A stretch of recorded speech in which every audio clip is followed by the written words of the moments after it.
Schönen guten Morgen, meine Damen und Herren. Seit gestern ist jetzt klar, worüber ja schon seit längerer Zeit spekuliert wurde. Nach dem Telefonat zwischen Präsident Trump und Präsident Putin soll es jetzt einen schnellen Friedensvertrag, ein schnelles Ende des Krieges geben, den Russland gegen die Ukraine seit 3 Jahren führt. Man hätte sich das auch früher gewünscht und früher vorstellen können. Offenbar gab es Gründe auf Putins Seite, nicht früher bereit zu sein, über einen solchen Frieden zu sprechen überhaupt. Und die amerikanische Administration fordert nun die Europäer auf, einen dann ausgehandelten Frieden, wann immer das sein wird und wie immer er dann konkret aussehen wird, möglichst eigenständig zu sichern. Ich will zunächst mal sagen, wenn Putin es tatsächlich ernst meint, in diese Verhandlungen reinzugehen, und daran sind zumindest nach den Erfahrungen der letzten 3 Jahre Zweifel erlaubt, dann muss er, wie ich finde, auf dem Schlachtfeld unmittelbar Taten folgen lassen und aufhören, die Ukraine zu zerstören. Klar ist für mich, und daran besteht auch kein Zweifel, Europa muss bei den Verhandlungen eingebunden sein. Und das ist, glaube ich, sehr leicht zu verstehen. Insbesondere, wenn wir, wie es gestern hieß, bei der Friedensordnung eine zentrale oder die Hauptrolle spielen sollen. Aber auch vor dem Hintergrund, dass die dann entstehende Ordnung, wenn es denn eine sein wird, und mit der Friedenssicherung, die danach kommen wird, dass wir mit diesen Folgen unmittelbar leben müssen in Europa. Also versteht es sich von selbst, dass wir Teil der Verhandlungen sein müssen. Dass die USA, und das hat mein Kollege Pete Hegseth gestern auch gesagt, ihren Fokus künftig stärker auf den Indopazifik legen würden, war klar. Das habe ich seit 2 Jahren oder 1,5 Jahren regelmäßig wiederholt. Das war völlig absehbar. Gleichzeitig, und das war auch wichtig gestern, betonten die Amerikaner gestern aber auch, sie werden zu ihrer Verantwortung stehen. Pete Hegseth sagte gestern sehr deutlich, die USA werden Europa nicht den Rücken kehren. Und er sagte wörtlich, wenn ich mich richtig erinnere, we don't go anywhere. Und das ist ein klares Bekenntnis zur NATO und zu Europa. Darauf haben wir gesetzt, und das ist gut, dass das so deutlich artikuliert worden ist. Was heißt das jetzt für uns? Wie die Verhandlungen zu einem Frieden in der Ukraine genau laufen werden und vor allem, wie die Verhandlungsergebnisse dann aussehen werden, steht natürlich jetzt noch nicht fest. Bedauerlich ist, und das sage ich auch, gehört zur Wahrheit dazu, die Trump-Administration hat gegenüber Putin schon jetzt, vor Beginn von Verhandlungen, öffentlich Zugeständnisse gemacht, bevor die Verhandlungen überhaupt begonnen haben. Aus meiner Sicht wäre es besser gewesen, über eine mögliche NATO-Mitgliedschaft der Ukraine oder über mögliche Gebietsverluste des Landes erst am Verhandlungstisch zu sprechen und es nicht vorher vom Tisch zu nehmen. Sollte es jetzt aber zu einem schnellen Friedensvertrag zwischen Russland und der Ukraine kommen, was ich sehr begrüßen würde, werden wir uns nicht einfach zurücklehnen können und dürfen. Das muss allen in Europa völlig klar sein. Wichtig ist, dass das Töten jetzt schnell aufhört, aber auf der Grundlage eines wirklich belastbaren, dauerhaften und fairen und gerechten Friedens. Nicht nur, weil wir dann den ausgehandelten Frieden sichern müssen, das ist klar, hinzu kommt, und das darf bei all den, wie soll ich sagen, bejubelnden Äußerungen über das Telefonat gestern nicht in Vergessenheit geraten.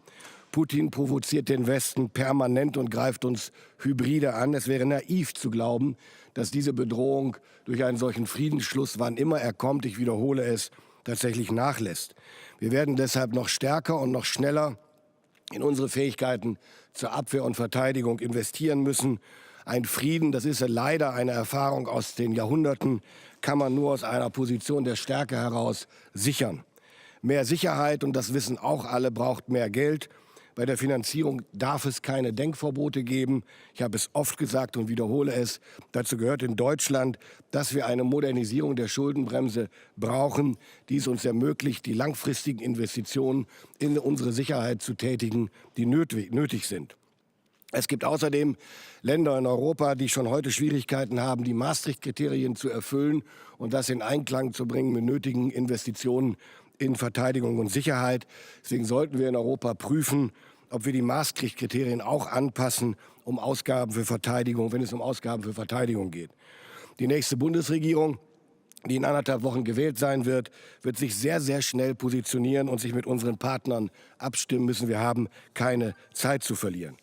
Zeit zu verlieren ist ein gutes Stichwort. Die NATO selbst wird bereits im Juni auf den Tisch legen, welcher Mitgliedstaat welche NATO-Fähigkeitsziele zu erfüllen aufbauen muss. Es tut mir leid, meine Stimme mag unklar sein, meine Gedanken sind es nicht. Mir war sehr, sehr wichtig, dass wir darüber nicht noch bis zum Herbst verhandeln, über diese NATO-Fähigkeitsziele, so wie ursprünglich angedacht. Wir dürfen die wertvolle Zeit nicht verspielen. Deshalb habe ich mich dafür eingesetzt, wie andere auch, dass wir früher Klarheit haben, also noch vor der Sommerpause im Juni werden wir wissen, über welche NATO-Fähigkeitsziele wir konkret reden. Und jetzt zeigt sich auch angesichts der neuen Entwicklung, wie richtig und notwendig es war, schneller zu werden. Vielen Dank soweit. Dass die Europäer bei den Friedensverhandlungen involviert sein werden. Haben Sie denn diesbezüglich schon positive Signale seitens der US-Regierung bekommen, dass man auch ein Interesse hat, dass die Europäer da mit an einem Tisch sitzen? Selbstverständlich habe ich das getan, gestern schon. Es muss klar sein, wenn wir über einen Friedensschluss, einen Waffenstillstand oder was auch immer sprechen, dass dann die Europäer, die ja wesentlicher Teil einer neuen Ordnung dann wären oder absichern müssten, was dabei herauskommt, dass wir nicht am Katzentisch sitzen können, dürfte allen einleuchten. Herr Minister, wie soll Europa denn überhaupt den Frieden alleine sichern ohne die USA? Auch weil ein Angriff auf Friedenstruppen ja möglicherweise dann nicht unter Artikel 5 fallen würde, laut USA. Das wird eine der zentralen Fragen sein, über die zu verhandeln sein wird. Allen muss klar sein, und ich habe es Pete Hegseth gestern auch gesagt, Stand heute brauchen wir die Amerikaner als Alliierte auf dem europäischen Kontinent, als größtem NATO-Partner, um die wirksame Abschreckung gegenüber Russland auch gewährleisten zu können. Und das gilt gleichermaßen für eine Absicherung eines Friedensschlusses in der Ukraine. Deswegen kommt es darauf an, was wird tatsächlich am Ende verhandelt werden. Und gleichzeitig habe ich gestern, Pete Hegseth hat auch gesagt, über all das, was in den nächsten Jahren passieren wird und kann, muss man reden. Aber ein von jetzt auf den nächsten Tag herausziehen der amerikanischen Abschreckung wäre der Friedensordnung in Europa und damit der Welt nicht zuträglich. Das habe ich sehr deutlich artikuliert. Wer sollte denn bei Friedensverhandlungen für die Europäer mit an den Tisch sitzen aus Ihrer Sicht? Das habe ich nicht zu entscheiden. Dass wir dabei wären, ist, glaube ich, naheliegend als größte Volkswirtschaft in Europa und der drittgrößten der Welt. Aber das müssen andere entscheiden. Die neue Bundesregierung wird ins Amt kommen, wer immer dann das Sagen hat. Das wird auszuverhandeln sein, aber klar ist, und da dürfen die Europäer sich auch nicht auseinandertreiben lassen, aus bilateralen oder Partikularinteressen heraus. Es muss an dieser Stelle klar sein, Europa muss geschlossen hier für seine Interessen und damit für die Interessen des Friedens in Europa eintreten und beteiligt sein an solchen Verhandlungen. Was erwarten Sie von der Münchner Sicherheitskonferenz im Hinblick auf Friedensverhandlungen? Naja, im Augenblick leben wir in Zeiten, in denen wir heute nicht sagen können, womit wir morgen rechnen. Das ist die neue Welt, in der wir leben. Ich habe vor 3 Tagen noch gesagt, ich erwarte auf der Münchner Sicherheitskonferenz keinen Friedensplan. Dessen bin ich mir heute nicht mehr sicher. Vielleicht bin ich es morgen früh wieder. Das ist leider die Situation, die wir gerade haben. Vizepräsident Vance wird morgen auf der Münchner Sicherheitskonferenz eine Rede halten. Möglicherweise erfahren wir da etwas anderes, möglicherweise auch nicht. Ich werde heute Abend hinreisen und aufmerksam zuhören und mich an den Gesprächen beteiligen. Has President Trump reached out to Chancellor Scholz? I don't know. It seems Europe has been left behind in the Ukraine peace talks already. What do you think? That's not my impression for the moment, because the reality is nobody was really involved before the phone call between Trump and Putin. Welche Sicherheitsgarantien müssten die Europäer jetzt der Ukraine für Friedensverhandlungen geben, wenn es keine NATO-Mitgliedschaft mehr gibt? Müssen wir dann über Friedenstruppen zum Beispiel reden? Mir ist das zu früh, darüber zu spekulieren. Es gibt verschiedene Arten, den Frieden zu sichern. Zunächst einmal muss man wissen, über welchen Frieden wir reden und wann der eintritt und wie die Bedingungen dafür sind. Ich möchte mich dazu an Spekulationen jetzt überhaupt nicht beteiligen. Okay. Vielen Dank.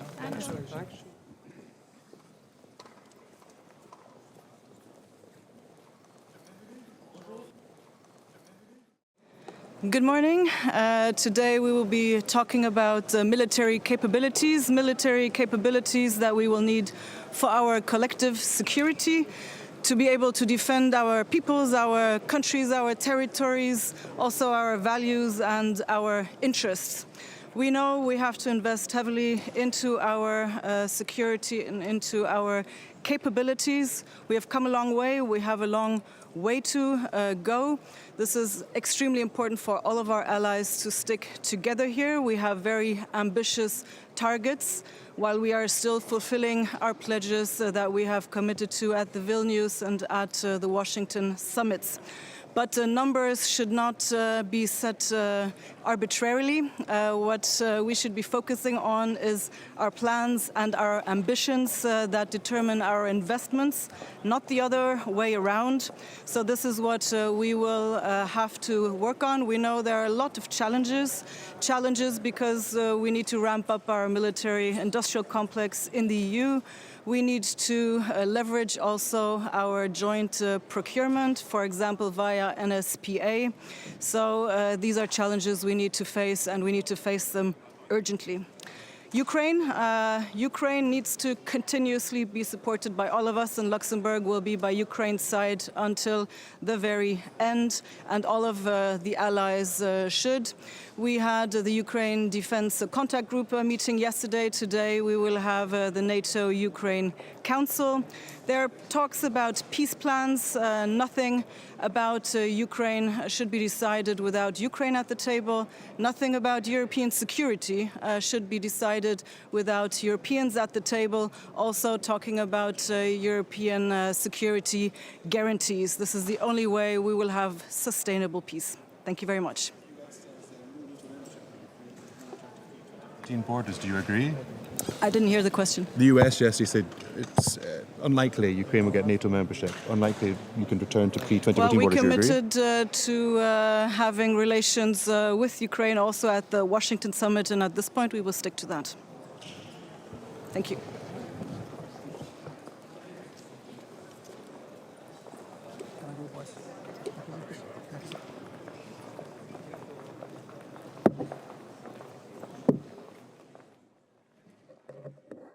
Bien, heureux de vous retrouver ici à Bruxelles pour 2 jours importants. Hier, évidemment, le format du DCG, d'autres réunions aujourd'hui bilatérales et multilatérales liées évidemment à la question de l'Ukraine, dans un fond un vrai moment de vérité politique, mais aussi sur le terrain sécuritaire et militaire pour l'ensemble des pays de la zone euro-atlantique, non pas tant d'ailleurs par la nouveauté des positions qui ont pu être développées par l'administration Trump, avec de la visibilité, y compris d'ailleurs lié aux échanges que le président Macron avait pu avoir avec le président Zelensky et le président Trump en marge de la réouverture de la cathédrale Notre-Dame de Paris. Et d'ailleurs, au fond, certaines positions étaient des positions déjà partagées par l'administration américaine sortante démocrate. La nouveauté, évidemment, est l'ouverture de ce cycle de négociations. Pour la France, les choses sont assez simples et assez claires, au fond.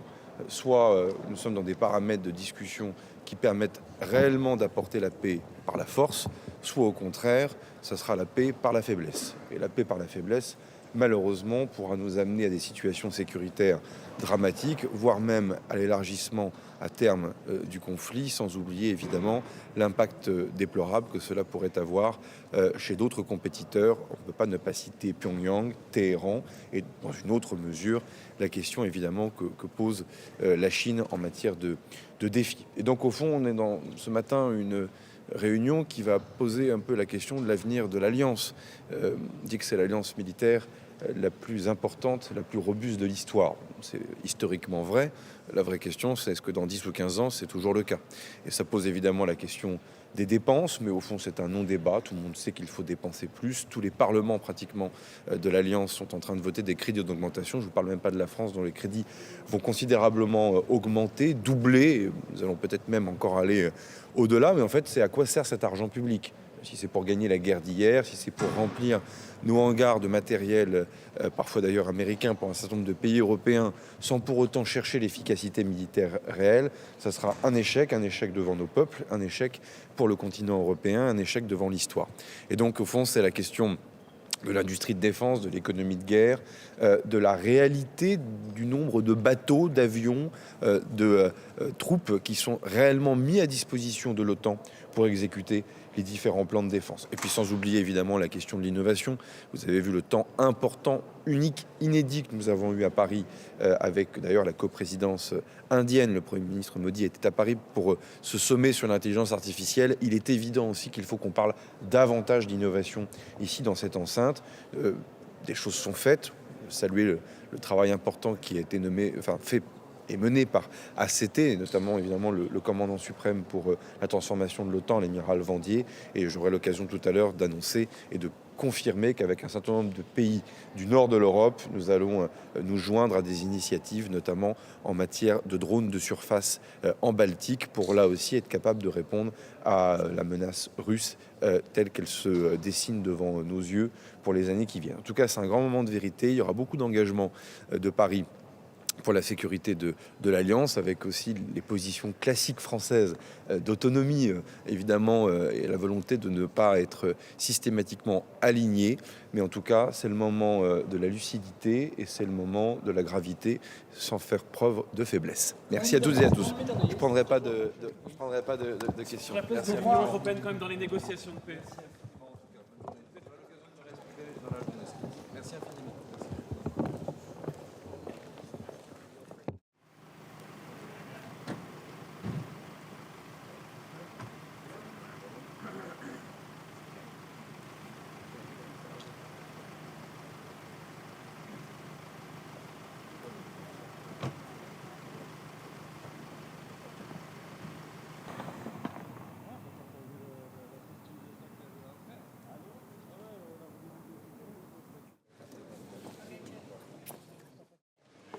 Good morning, everybody. I'm new Minister of Defense. We have finally a government in Belgium. We're stepping up and we're increasing the pace for our defense expenditure. And we will do everything NATO asks us to do as soon as possible. So for me, it's new. It's not new. I was in Defense Committee for the Parliament and I was Vice President of NATO PA, but I'm very glad to be here. On the Middle East, there is a lot of things going on. President Emmanuel Macron said, we want to make sure the Kurds are safe and they have the right in Syria and Iraq because they have been fighting with us against ISIS, Daesh. Absolutely. What's your position, like a new government, like you are? Absolutely. We have a big Kurdish community in Belgium as well, as you know. So we always had a lot of support from the Kurdish autonomous region, and we will keep on dialoguing with them. Of course, that's very important. The Middle East is very important. Ukraine is as well. We have to step up the pace. Collective defense is our priority for NATO, for Belgium, and we will reinvest in our armed forces immediately. We'll start today. Where are you going to find increased defense spending? There are thousands of people outside in the streets today angry with your government before it's really taken any actions. Where are you going to find the extra money? We'll have the extra money. Where Belgium is a rich country, we'll find the money. We will have the defense fund where we will have money for defense. So we'll do our best. Of course, budget is not easy. It's always a difficult story. And we have a budget trajectory in our budget that is very important. And we will do what's needed. That's why we have the government. But of course, defense also is very important. So Belgium is a strong country. It's one of the founding fathers of NATO and founding fathers of European Union. And we always do what they ask us to do and what we need to do in a collective manner. So that's why we're Belgium. Minister Franke. De secretaris-generaal Mark Rutte heeft gisteren opgeroepen aan landen die niet aan de 2% voldoen. Doe dat alstublieft voor de zomer. Uw regering wil daar pas in 2029 aankomen. Hoe houdbaar is dit ook met de Amerikaanse druk die er nu ontstaat? Ja, het is natuurlijk een discussie geweest in de regering. We hebben net een regering, we hebben net dat direct afgesproken. Dus ik zal zo snel mogelijk met een strategisch plan komen, waarbij we ook de NAVO-capaciteiten zullen doen die van ons gevraagd worden en zullen aankopen en zullen versterken. Dus dat is de uitdaging. Ik zal met een strategisch plan komen voor de NAVO-top in Den Haag. En dan zullen we zien en we zullen verder in dialoog gaan. Ik zal Mark Rutte over enkele minuten ook even kunnen spreken. Dus we zijn volop in dialoog met elkaar. België is een founding father van de NAVO en we zullen doen wat nodig is. Moest er meer nodig zijn, dan zal ik dat in de regering ook verder bespreken. Meneer Franke, moet België vrezen voor het verlies van bijvoorbeeld NAVO-hoofdkwartier als het niet snel genoeg gaat? Het staat hier pas, dus ik denk niet dat het direct mogelijk is. Shape zijn we aan het bouwen, volop aan het bouwen, NCA ook. Dus ik denk dat wij altijd een goede host zijn geweest. Dat jullie altijd op de gastvrijheid van de Belgen kunnen rekenen. En voor mijn part blijft dat zo.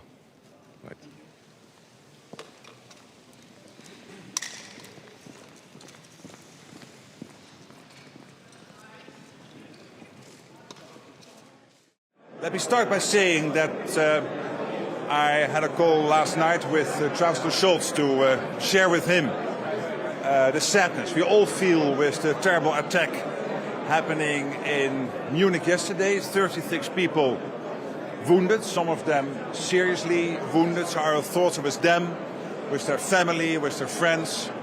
And of course, we hope that it will be clear what happened and that they will recover as soon as possible. I'm open to questions. I could, if you want me to do, just give a short introduction on my talks here. They are very much focusing on, first of all, Ukraine. I think there's a general agreement that on Ukraine we have to make sure that they are in the best possible position when peace talks start for them to participate in those talks, and it means ongoing military support, ongoing in terms of weapon deliveries and ongoing training support into Ukraine. But also there is large-scale agreement that whenever a deal is done, that deal is durable, is lasting, that Putin will never again try to catch a square mile of Ukraine. And that means for the European NATO allies that I know they are thinking about is what they can do now to make sure that the training and the military support is continuing, but also post a deal, what the Europeans can do together with others to make sure that that deal is indeed sustained. Second big issue, of course, is industry production. We need to produce much more all over NATO, from the US up to and including the whole of NATO here in the European side of NATO, and of course in Canada. And the third is spending. We have to spend more. The European part of NATO has to spend more. We do not spend enough. We have to bring it up to, as I said before, probably north of 3%. I cannot commit to a number now, but we will do it based on facts and figures, based on the capability targeting process. But it is absolutely clear, if we stick with the current numbers, we will not get there. We will not be safe in 4 or 5 years. So we not only have to do this because it is fair towards the Americans, who want us to do more, to take a bigger share of the burden, but also because we have to make sure that we can protect ourselves collectively. So thank you. General, James Bays from Al Jazeera. Only 8 months ago, you had a summit in Washington, D.C. All 32 allies agreed, and I know you know these words, but I'll read them to you. We will continue to support Ukraine on its irreversible path to full Euro-Atlantic integration, including NATO membership. Does NATO still stand by those words? Where in those lines it says that it should be part of a peace deal now? Where did you see that? I'm asking you whether NATO stands by that word. That's the conclusion by 32 leaders. But what we are talking about here is the debate, what is the best possible way to make sure that a peace deal is lasting, that a peace deal is enduring. And there are many ways to do that. But it has never been said before, and not even in that Washington summit statement, that when a peace deal would be done on Ukraine, that in that peace deal it should be NATO full stop. That's not the case. Do you agree with that commitment that one day there will be full... I was not in that summit. It was a summit by the 32 leaders. And clearly that is an outcome of that summit. But again, this is not about the peace deal. And I know that many think that part of a peace deal should be NATO. But it has never been promised to Ukraine that it will be part of the outcome. And I think we should take this step by step. Get them in a position of strength, making sure that whenever a deal is done, that that deal will be such that Putin will not try again. From Foreign Policy magazine. How real are the concerns from Europe about being left out of negotiations for a peace deal, like in your discussions? Can I be very honest about my European friends? I really believe what Europeans have to do now is to come up with the concrete plans. One, to get more military aid into Ukraine. Secondly, to get more training into Ukraine. I know that many initiatives are being thought through, are really already brought on board. But also to think through that whenever a peace deal is done, how European countries, probably together with others, but how the European countries can help there. So create the facts on the ground, create the facts in terms of the plans you are making, and that is the best way to get your part at a table. So I would say do this, that's positive, much better than to think, okay, where are we? Is 5% a realistic goal for NATO allies to meet on defense spending, or do you just see that as a Trump negotiating position? What we are doing within NATO is establishing where we are at the moment, where we should be to keep ourselves safe. That is the so-called, sorry for the lingo, the capability targeting process, from which we will see the gaps in how can we defend ourselves or not, country by country. That will deliver a sort of overall ballpark of a number, and my guess is that it will be at least over 3%. Is there a timeline? Do you fear that NATO could be split up because of this Trump administration? Not at all. We have seen that the Trump administration is completely committed to NATO. It has been said by all the senior officials. We have here at this moment almost the whole foreign policy team out of the US. So whenever Europeans are saying we want to be consulted, they are here. Munich, last time I checked, is in Europe. They are in Europe. They are consulting here with their European allies. And to the European allies again, make sure that the training is there, the staff is there, the military gear, but also come up with the plans, create the facts, engage in the debate. Really, the Europeans can do that. It has been done before. Strike on Chernobyl nuclear power plant this night, just after negotiations. I saw the news. I have not had any more details than what I saw in the press, so I'm not going to comment now. But clearly, of course, we follow those events very closely. Who sit for the Europeans at a negotiation table? Who should speak for Europe at this negotiation table? Well, I'm here from NATO, and NATO is US, Canada, and the European part of NATO. But again, I'm absolutely convinced Europe is able to create the facts in terms of what Europe is doing already, the training, the delivery of military equipment, etc.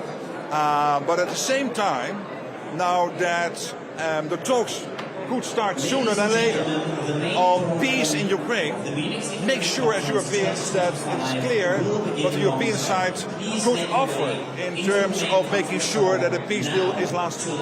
And then you create the facts, and by creating the facts, you will be part of the conversation, no doubt. So on NATO, the 3% plus or even the 5% target, is there any sort of ballpark timeline that you have in mind to meet those targets in terms of what's Two realistic? things. Obviously, towards the Hague summit in June, it would be very good to get to conclusions on this, because the whole internal process on the capability target process will be done by then. And obviously, when you commit to a new number, you have to have a timeline. We cannot have a repeat of 2014, where we said 2%, and then nothing happened till Trump became president, and then all of a sudden we saw Europeans and Canadians spending more. So we really have now to commit to a strong timetable. Thank you so much. We'll see each other. History made this weekend. Again? History made this weekend regarding Ukraine. What do you say? This is a good weekend, because we have the whole of the US foreign policy team here engaging with the Europeans, and that's good. And to the Europeans I would say continue the training in Ukraine, continue delivering military stuff, but also start the process of thinking what the role of European nations could be in Ukraine post the peace deal. Thank you. Welcome, everybody. We're, of course, pleased to be joined by the delegation from NATO, especially Secretary General Rutte. Thank you for being here.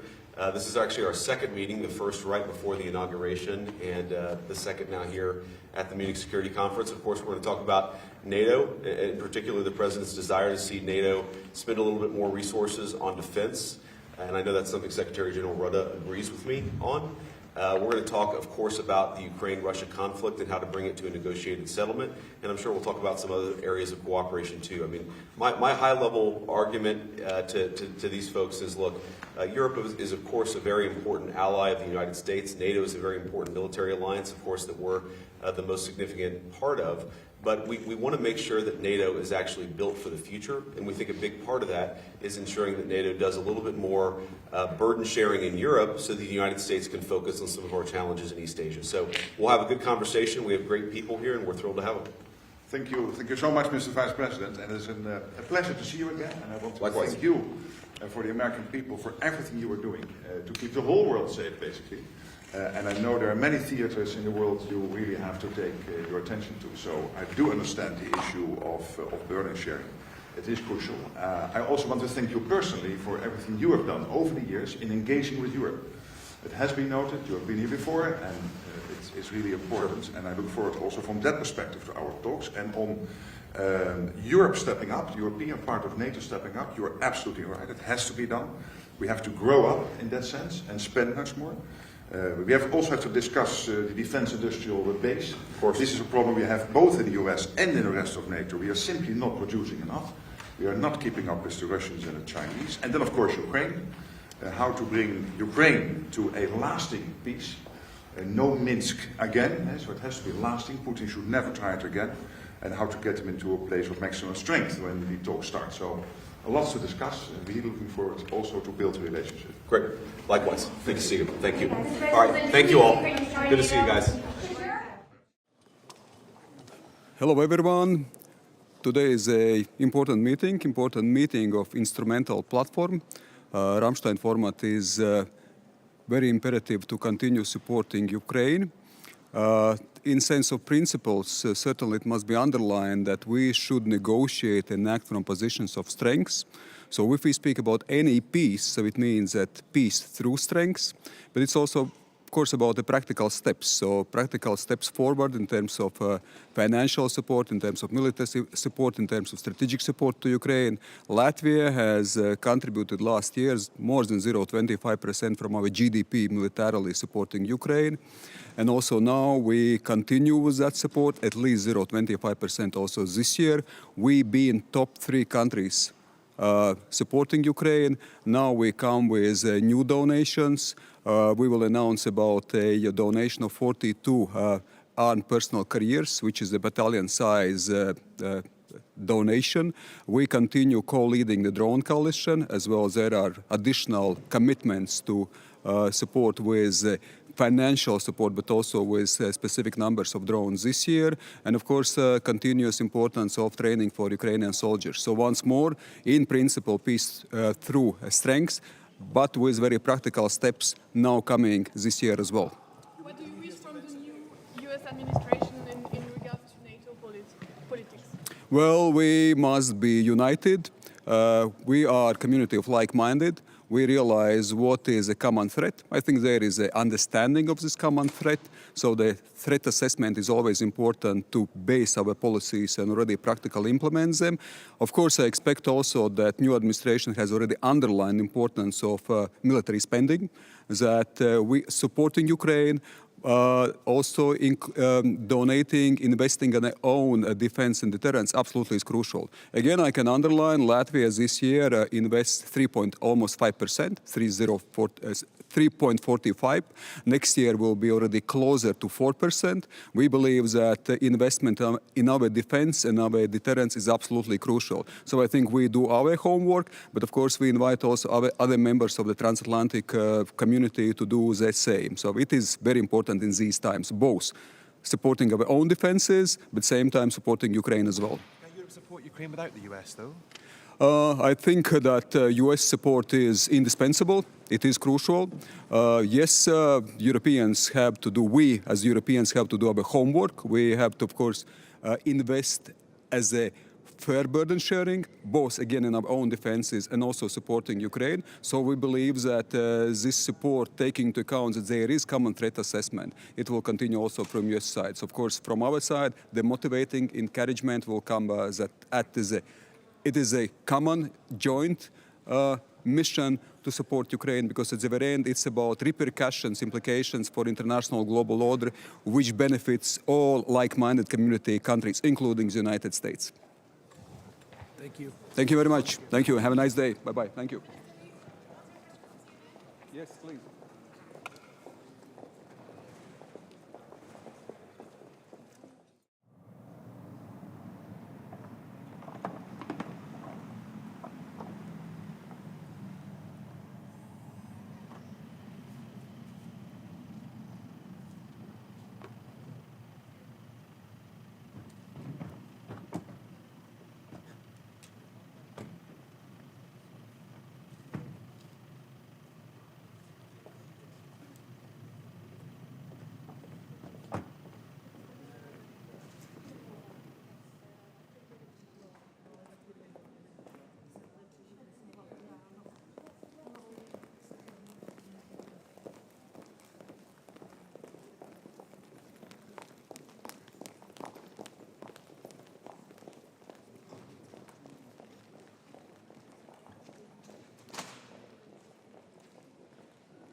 I'm now going to call three questioners, starting with Johnny Beale from the BBC. Thank you, Secretary of State. Until now, the Ukraine Contact Group, which you've just chaired, and NATO have been able, broadly, to present a united front on Ukraine. Today, the new US Defense Secretary has punched a hole in that unity. No NATO membership for Ukraine, he says. He says that Ukraine cannot expect to go back. It's unrealistic to go back to its original borders. He says there will be no US guarantees in terms of boots on the ground in Ukraine if there's a negotiated settlement. Do you accept that that is completely contrary to what you've been saying and many of your NATO allies have been saying for the past few years? And also on the subject of security guarantees, if America doesn't put boots on the ground, do you really think that Britain, Europe, other NATO allies can fill that void, are willing to do that? Thank you very much.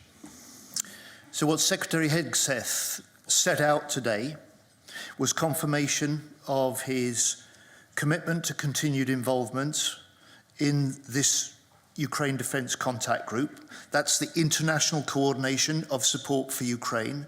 That will be maintained. What he set out was his commitment, President Trump's commitment, like ours, to see a durable peace to this conflict. And what he set out was a determination to work alongside, but also see other nations, especially in Europe, stepping up to support Ukraine, which we will, stepping up to do more on European security, which we will, stepping up to do more on defence spending, which we will.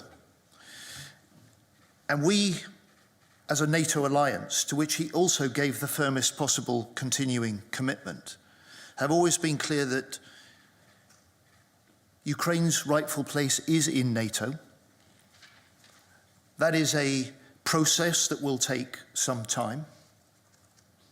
And for now, our duty, my duty as a defence minister, the duty of the nations around that table, is to make sure that Ukraine is in the strongest possible position going into any talks in the future. Thank you.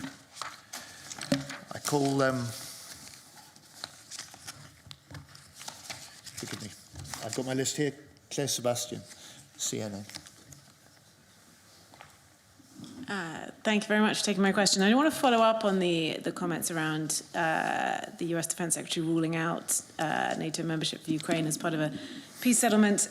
Look, no one ever suggested that that was imminent, certainly not the Biden administration, but do you think spelling it out like that risks looking like capitulating to one of Moscow's key demands when clearly they are looking for signs of weakness in this transatlantic alliance? So the nations around the table, the UK is strongly behind President Trump's determination to secure an end to this conflict, to secure what he has said he wanted, which is a durable peace. And the commitment that we have made is to make sure that we put Ukraine in the strongest possible position while it is fighting when it chooses to talk. And for the US, Secretary Hegseth also laid out how alongside the continuing military support for Ukraine that together we must provide, stepping up the pressure on Russia through energy, through economics, through diplomacy, is part of President Putin's pledge to bring President Trump's pledge to bring President Putin to the table. Lily Bayer, Reuters. Thank you very much. I'd like to follow up on the questions from my colleagues.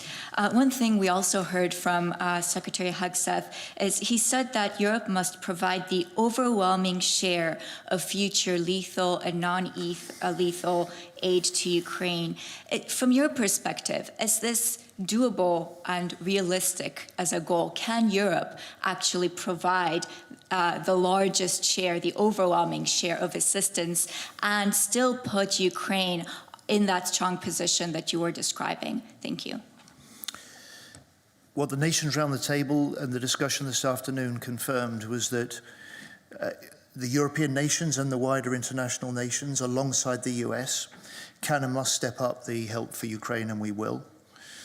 But what Secretary General Rutte has also confirmed today is that 58% of the military aid put into the hands of the Ukrainians in the last year was provided and delivered by European nations.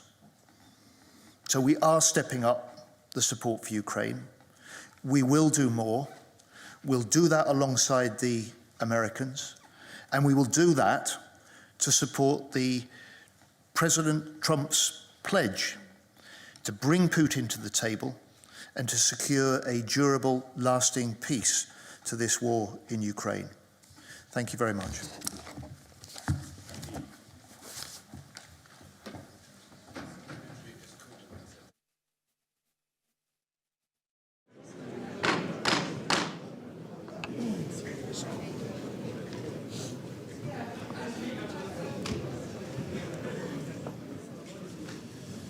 Order, order.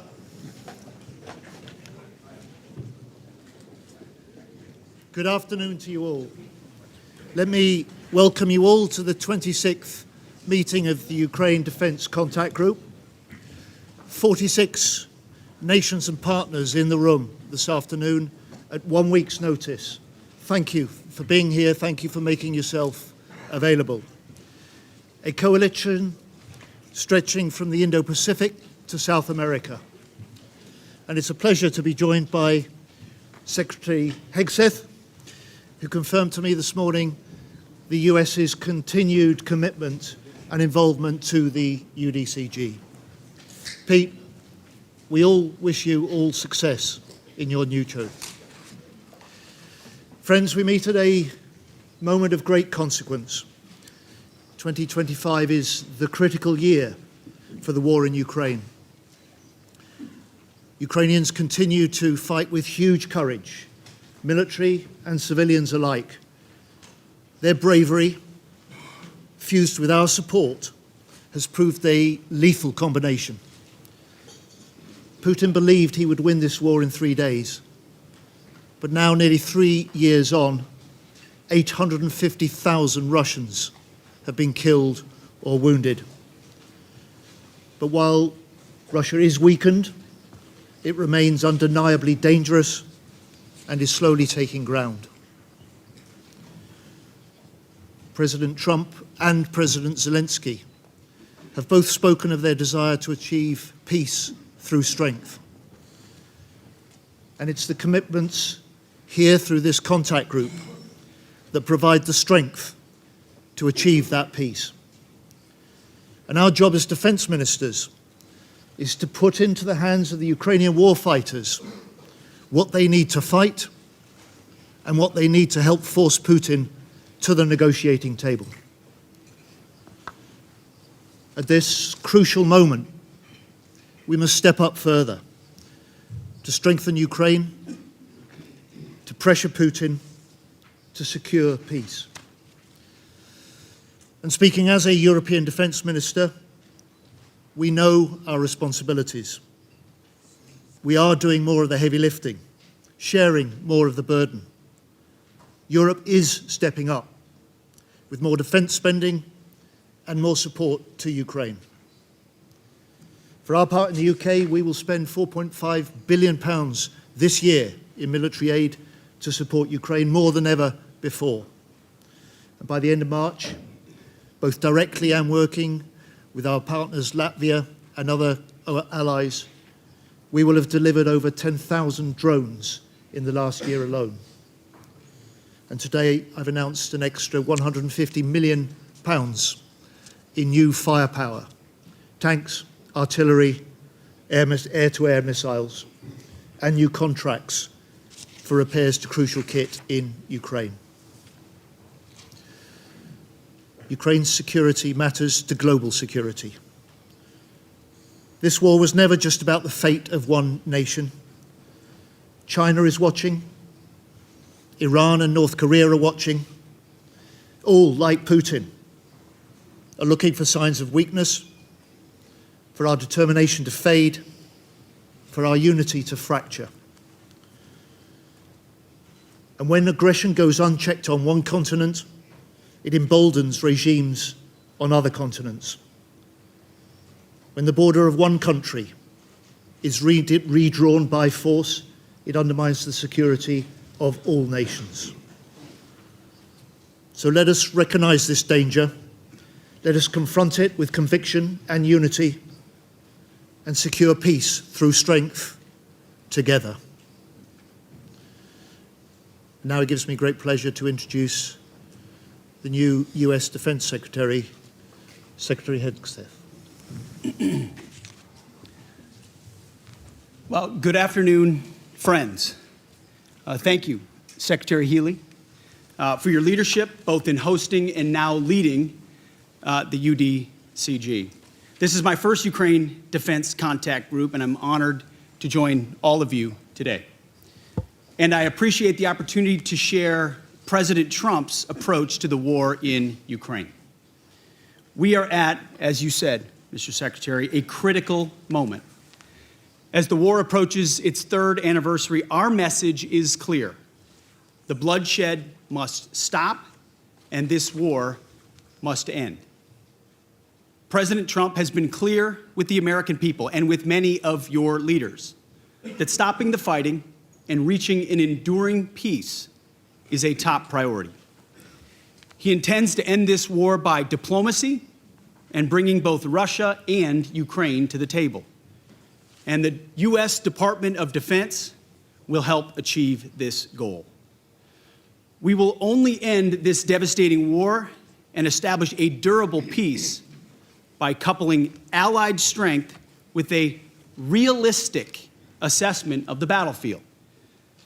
We want, like you, a sovereign and prosperous Ukraine. But we must start by recognizing that returning to Ukraine's pre-2014 borders is an unrealistic objective. Chasing this illusionary goal will only prolong the war and cause more suffering. A durable peace for Ukraine must include robust security guarantees to ensure that the war will not begin again. This must not be Minsk 3.0. That said, the United States does not believe that NATO membership for Ukraine is a realistic outcome of a negotiated settlement. Instead, any security guarantee must be backed by capable European and non-European troops. If these troops are deployed as peacekeepers to Ukraine at any point, they should be deployed as part of a non-NATO mission, and they should not be covered under Article 5. There also must be robust international oversight of the line of contact. To be clear, as part of any security guarantee, there will not be U.S. troops deployed to Ukraine.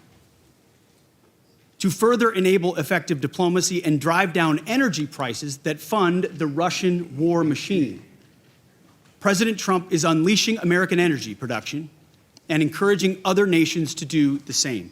Lower energy prices, coupled with more effective enforcement of energy sanctions, will help bring Russia to the table.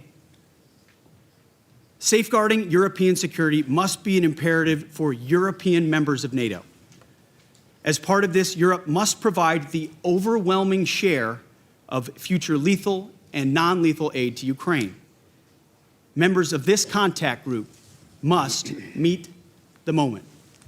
This means donating more ammunition and equipment, leveraging comparative advantages, expanding your defense industrial base, and importantly, leveling with your citizens about the threat facing Europe. Part of this is speaking frankly with your people about how this threat can only be met by spending more on defense. 2% is not enough. President Trump has called for 5%, and I agree. Increasing your commitment to your own security is a down payment for the future, a down payment, as you said, Mr. Secretary, of peace through strength. We're also here today to directly and unambiguously express that stark strategic realities prevent the United States of America from being primarily focused on the security of Europe. The United States faces consequential threats to our homeland. We must and we are focusing on security of our own borders. We also face a peer competitor in the communist Chinese, with the capability and intent to threaten our homeland and core national interests in the Indo-Pacific. The U.S. is prioritizing deterring war with China in the Pacific, recognizing the reality of scarcity and making the resourcing trade-offs to ensure deterrence does not fail. Deterrence cannot fail for all of our sakes. As the United States prioritizes its attention to these threats, European allies must lead from the front. Together, we can establish a division of labor that maximizes our comparative advantages in Europe and Pacific, respectively. In my first weeks as Secretary of Defense, under President Trump's leadership, we've seen promising signs that Europe sees this threat, understands what needs to be done, and is stepping up to the task. For example, Sweden recently announced its largest ever assistance package. We applaud them for committing $1.2 billion in ammunition and other needed material. Poland is spending 5% of GDP on defense already, which is a model for the continent. And 14 other countries are co-leading capability coalitions. These groups are doing great work to coordinate Europe's contributions of legal assistance across 8 key capability areas. These are first steps. More must still be done. We ask each of your countries to step up on fulfilling the commitments that you have made. And we challenge your countries and your citizens to double down and recommit yourselves not only to Ukraine's immediate security needs, but to Europe's long-term defense and deterrence goals. Our transatlantic alliance has endured for decades, and we fully expect that it will be sustained for generations to come. But this won't just happen. It will require our European allies to step into the arena and take ownership of conventional security on the continent. The United States remains committed to the NATO alliance and to the defense partnership with Europe. Full stop. But the United States will no longer tolerate an imbalanced relationship which encourages dependency. Rather, our relationship will prioritize empowering Europe to own responsibility for its own security. Honesty will be our policy going forward, but only in the spirit of solidarity. President Trump looks forward to working together, to continuing this frank discussion amongst friends, and to achieve peace through strength together. Thank you. No questions, I'm afraid. Secretary Hegseth, we hear you. We hear your commitment to NATO, to Article 5, to a sovereign Ukraine, and to your defence partnership with Europe. We also hear your concerns. On stepping up for Ukraine, we are and we will. On stepping up for European security, we are and we will. And you've just spoken about peace through strength. We are 50 nations strong here, all determined to put an end to Putin's war, to do so together. Ladies and gentlemen, we have work to do. I will now ask the media to leave.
I'm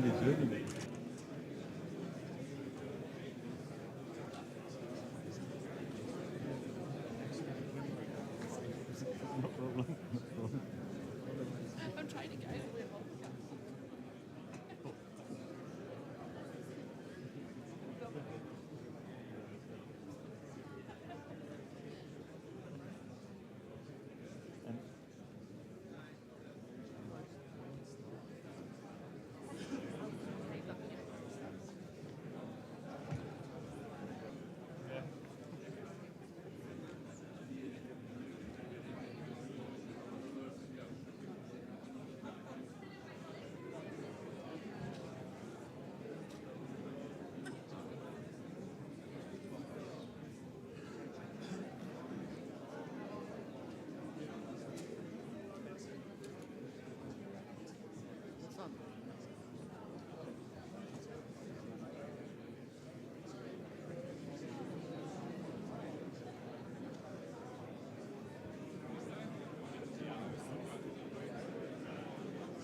you were the leading there.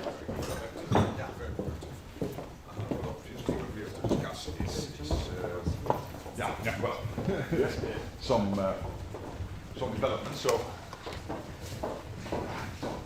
you know, Rustam, you know Tom. I think you know the whole team knows each other. The ambassador? Yeah. We see each other each week now.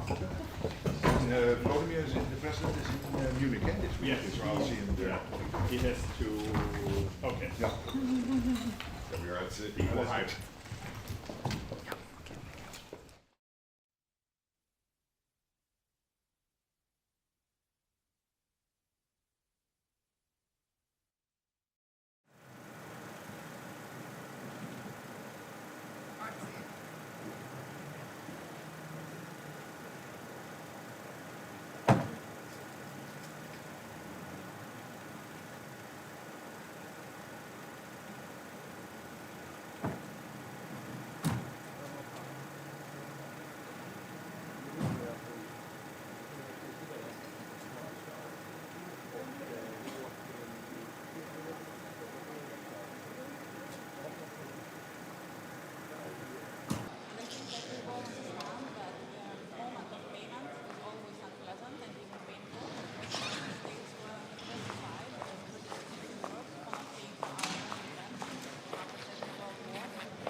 Thank you very much. I have the not so big workload for you, but it gives me a great pleasure to open this signing ceremony.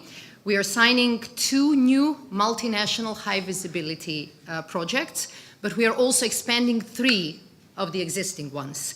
These projects are crucial to strengthen our deterrence and defense, what we were discussing at the ministerial, and to deliver on our commitments from the Washington summit, especially in the domain of protection of our skies.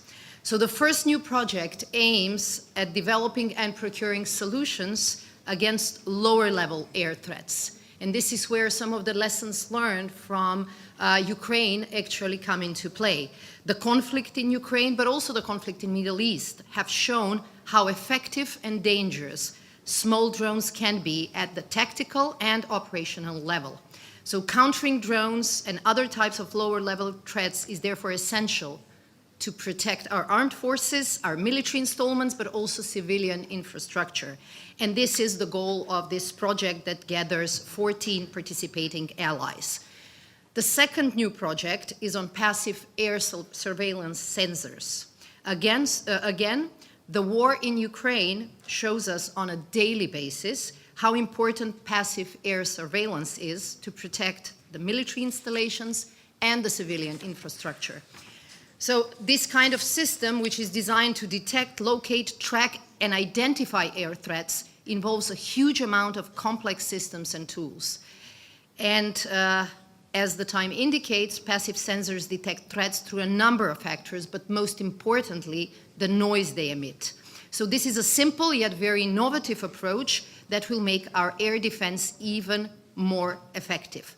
So we have had 2 new projects, but we also have 3 existing projects that will become bigger because the participation will be wider. So NATO allies today are also welcoming new participants to 3 existing projects on ground-based air defense, ammunition storage, and cross-border airspace. First, Romania will join the 10 other allies in developing a modular solution for ground-based air defense capabilities. Second, Portugal and Turkey will join the existing 25 members of the Multinational Ammunition Warehousing Initiative.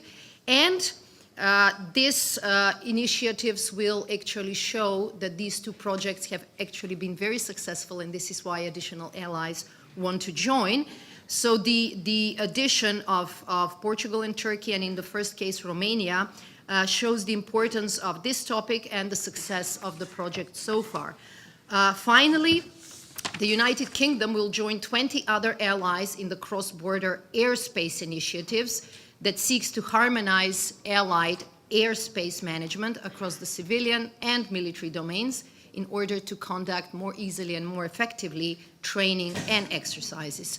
So if I can put only one sentence for all of these projects, they play a fundamental role in our key core task, and this is defense and deterrence, in a domain that is very important, and this is the air domain. But they also show the power of unity and the power of solidarity. So they demonstrate that we stand shoulder to shoulder to provide effective solutions to ensure our shared security.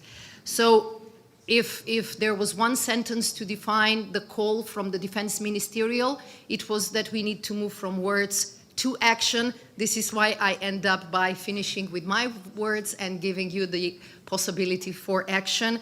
I now invite you to sign the documents in front of you. Thank you.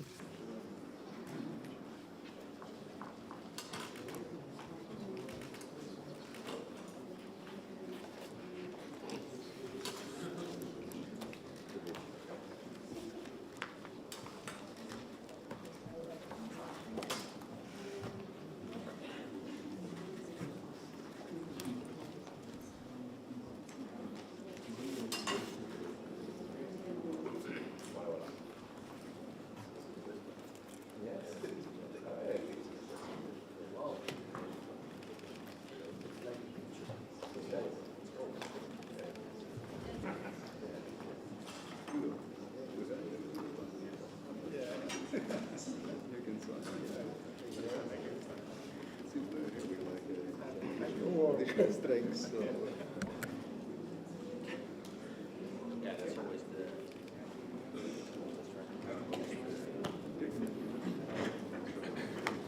I will now invite all officials to stand. Okay, thank you. Thank you.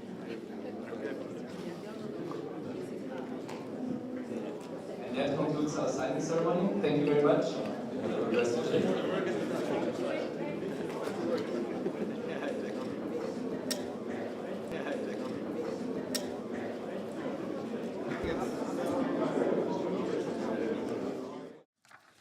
All right, we'll start with CNN. Good afternoon. Oh, microphone. Claire Sebastian from CNN. How do you interpret the comments that we heard from President Trump on Monday that Ukraine may someday be Russian. Do you take it seriously? And even if you don't, how worried are you that this makes Western commitment to Ukraine appear fragile in Moscow's eyes and could undermine future security guarantees? We are intensely coordinating with President Trump's team at all levels, and these are very good conversations. This week we have many senior American officials visiting Europe, here at NATO, but also, of course, in Munich at the security conference. There is a convergence of views that we have to make sure, one, that Ukraine gets in the best possible position to start talks. Two, to make sure that whatever comes out of those talks, and when that will happen, that we have to be sure collectively and assure collectively that what comes out of it is durable. So no repeat of what we had with the Minsk agreement in 2014. All right, Reuters.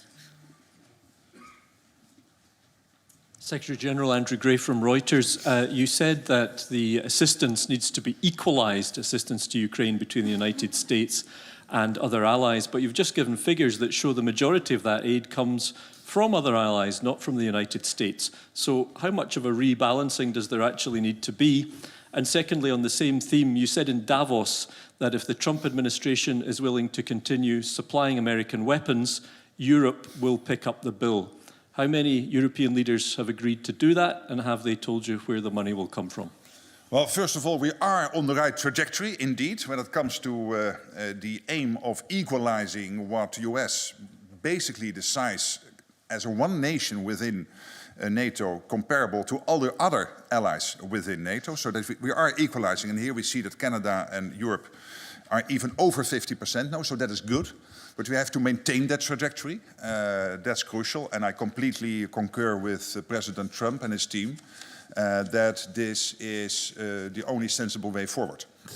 Then, of course, to the question of future support for Ukraine, no doubt there will be a debate, I expect, between allies who is going to pay for it, where it comes from, etc. But there is also a large agreement between all allies that we have to make sure that Ukraine has what it needs in terms of training, in terms of military equipment, to make sure that whenever peace talks start, they can do that from a position of strength.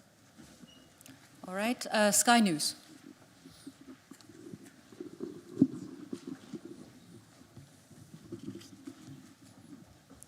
Thank you. I'm Deborah Haynes from Sky News.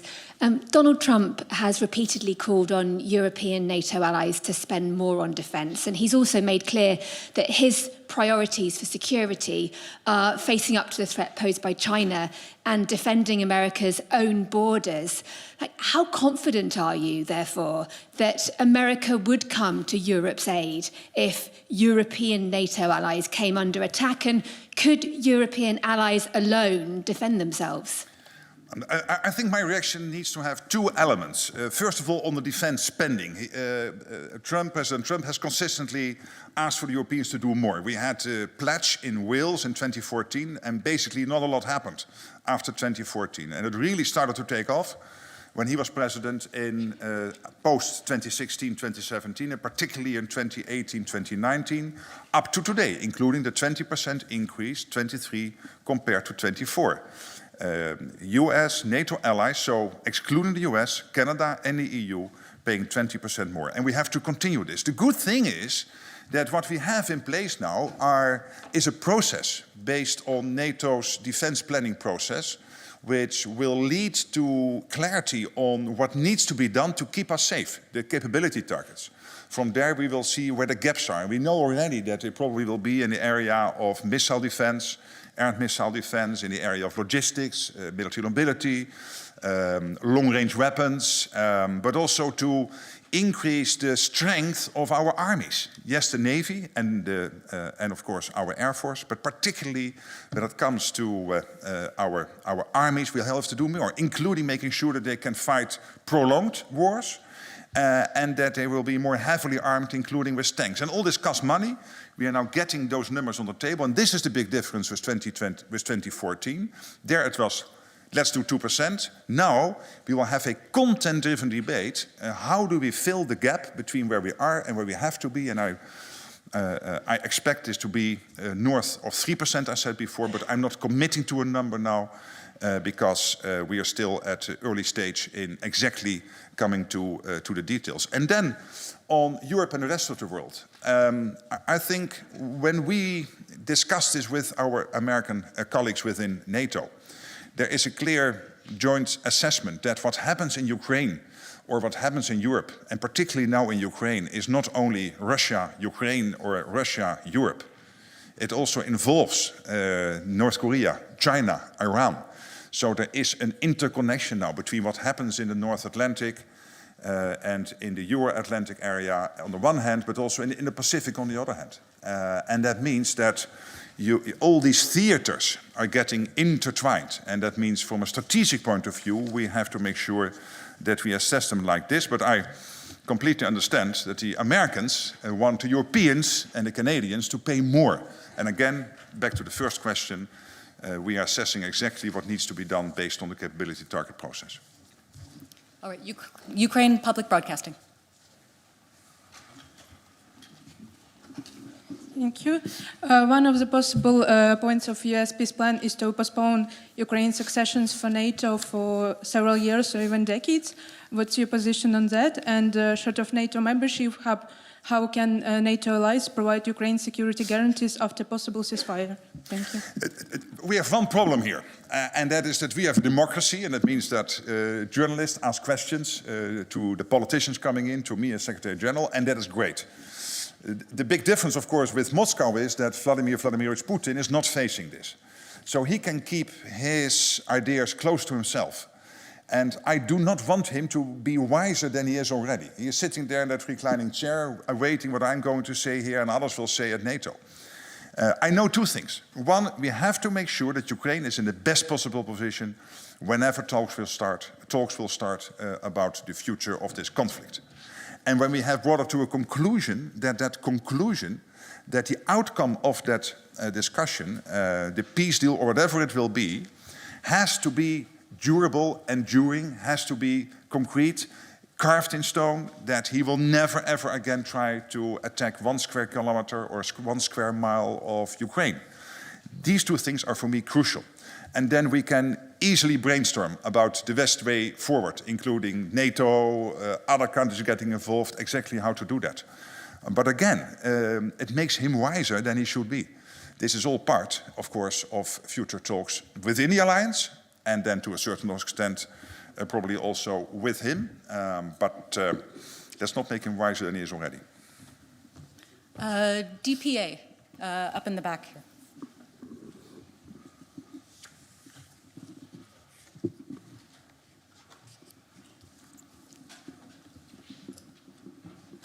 Thank you. Ansgar Hase, German press agency, DPA. Secretary General, according to new calculations, Russia spent more on the military and armament last year than all European allies combined. Do you consider these calculations credible? And if so, how do you assess these findings? Thank you. Well, I mean, we can always go through the numbers and then probably hint at 1 or 2 points where they are not correct or overcorrect or whatever. But let's look at the bigger picture here. And the bigger picture is that Russia at this moment is spending 40% of its state budget on defense, is spending almost 10% of its national income on defense. And of course you have to have the purchasing power figured in those numbers. I understand that that has been done. So for me, it is also confirmation of the fact of what I tried to say in my speech in December, that yes, we are safe now. Our deterrence and defense is strong at this moment. But not in 4 or 5 years, if we do not take some difficult decisions this year about, yes, Ukraine, obviously, but also about defense spending, doing much, much more than the 2% we pledged in Wales, and those not yet on 2%, please get there before summer. But also on production. We have to make sure that we produce enough. And this is a problem not only for the European part of NATO, but also the US part of NATO. Because all of us, from California up to and including Ankara, we are not producing enough. We have to do more. More shifts, more production lines. Interfax Ukraine.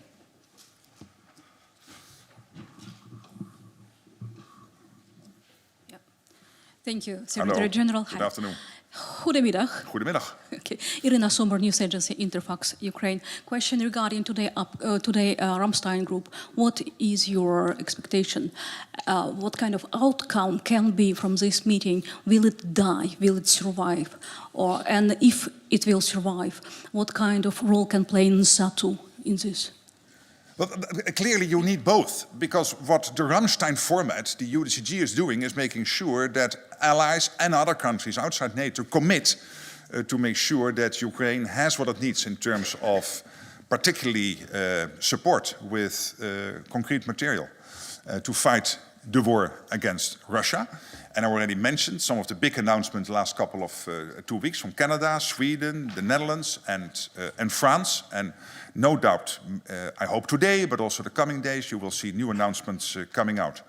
So you need that format. And then you need to set you to make sure that you organize all the aid being delivered into Ukraine in the best possible way, that it has maximum use for you guys in Ukraine to fight the war. Plus, of course, making sure that the training takes place. Because what you need is the defense gear to defend yourself, the tanks and the anti-ballistic missiles, the air defense systems and everything you need to defend yourselves and to fight the war, but also the training. And that is what NSETU is organizing. So we need those two. So I think there's a future for both. All right. Echo Radio. Here in the front in the center.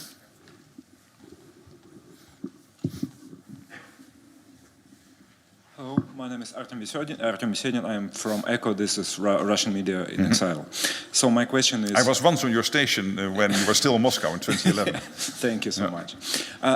Danish intelligence reports that Russia is preparing to attack an EU country.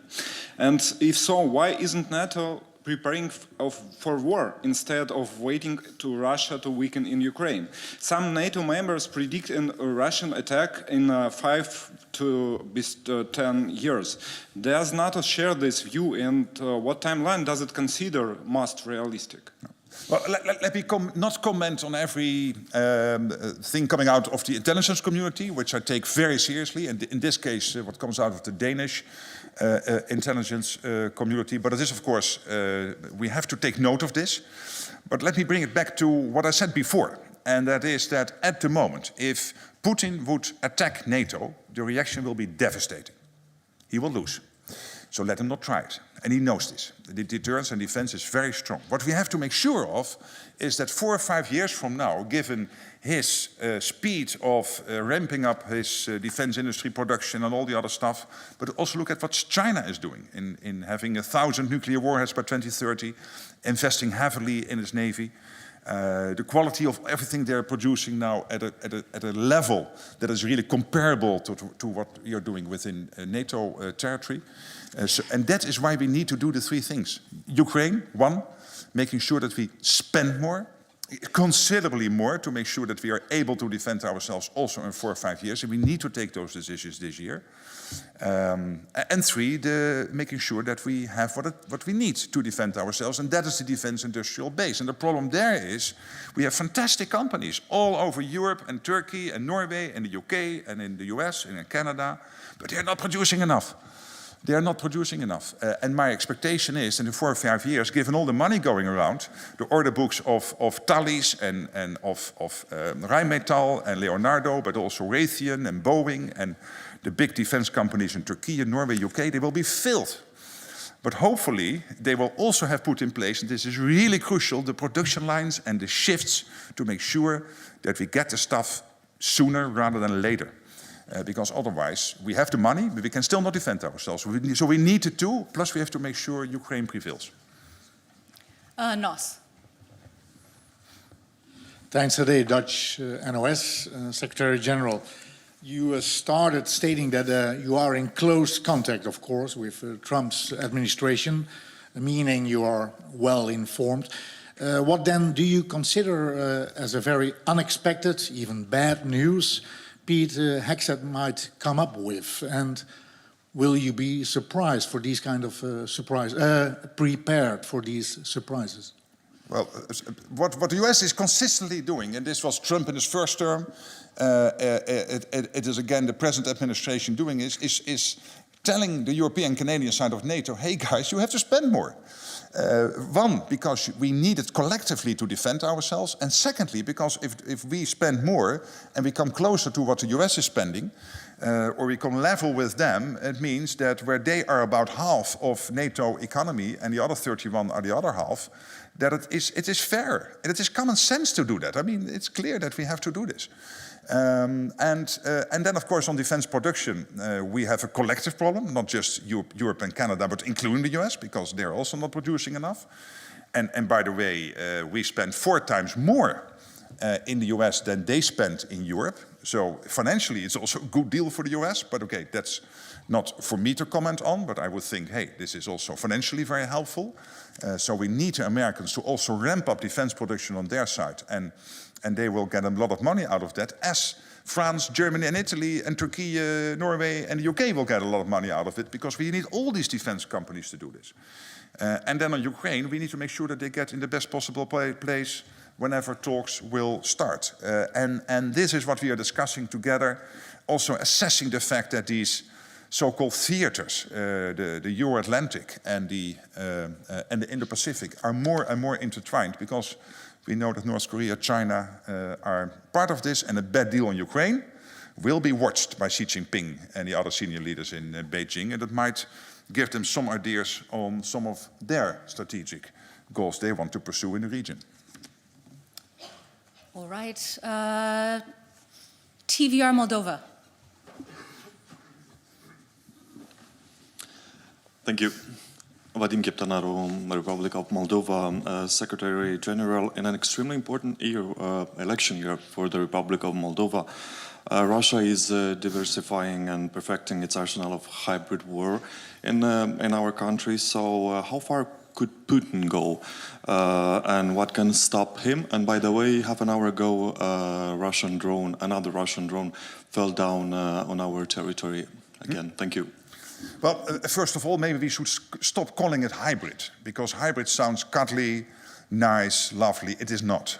It is really state-sponsored sabotage, and in some cases even state-sponsored terrorism.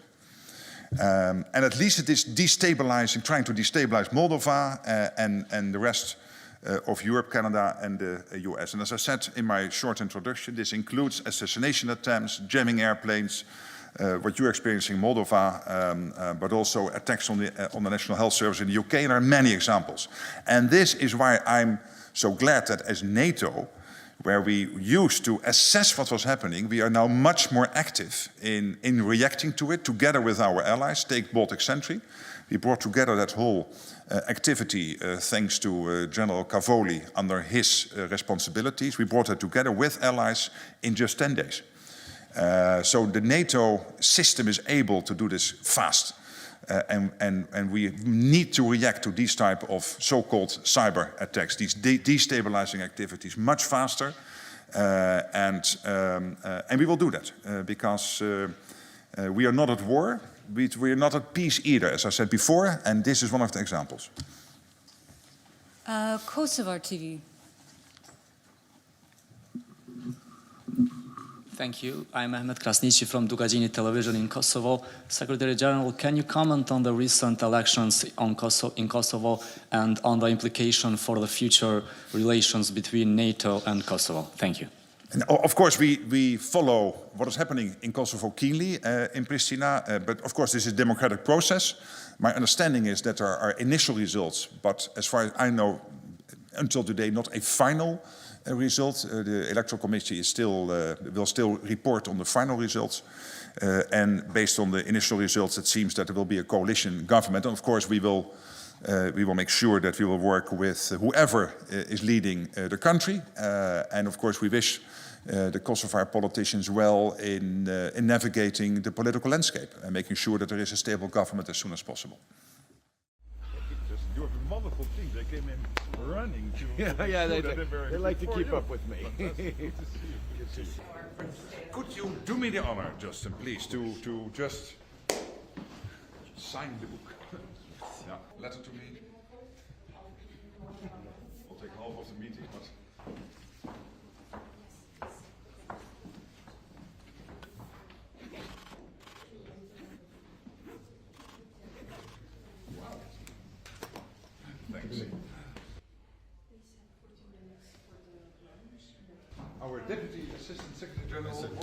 all innovation, and he is Canadian, so be careful. You be careful. He's my foreign policy advisor. Oh, there you go. And private office, helping me with. Oh, yeah. There's always a risk when you have the Italian flag hanging on it.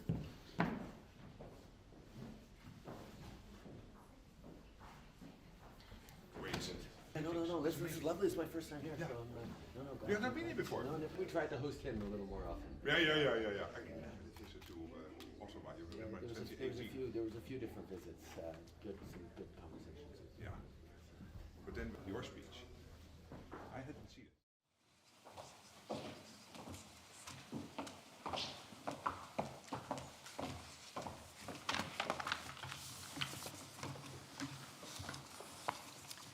Good afternoon. We'll start with statements from the Secretary General and then the Prime Minister, and following that we'll take a few questions. Secretary General. Prime Minister Starmer, dear Keir, it is great to see you again, and I'm delighted to welcome you here to NATO headquarters. Thank you. The United Kingdom, as you know, has always been a staunch and essential ally. You are one of the founders of our great alliance. RAF pilots help secure Allied skies. The Royal Navy helps keep our seas safe. And the British Army contributes to our shared security. You are world-leading in cyber and innovation. And you make an invaluable contribution to our nuclear deterrent. The UK is also a firm friend to Ukraine. You have provided billions in military and humanitarian aid, vital training, and landmark security guarantees. Going forward, we must not only sustain, but continue to step up our support, so that, when the time comes, Ukraine can sit at the negotiating table in a position of strength and pursue a good deal for lasting peace. Our world is increasingly more dangerous. We must be better equipped to meet any threat across all domains, both now and in the future. Russian destabilization campaigns in allied countries are on the rise. They have targeted digital infrastructure, British officials, and even your National Health Service. Just last month, once again, you detected a Russian spy ship in British waters. And you made it clear to Moscow that such brazen acts were simply unacceptable. To stop these attacks once and for all, we need to up our game and make sure our deterrence leaves no room for doubt. We can do this by investing even more in defense. To put it in another way, to prevent war, we must spend more. The UK understands this instinctively. You have long met the 2% target, and I welcome plans to further increase investments in defense. Because in a more dangerous world, 2% will not be enough to keep us safe.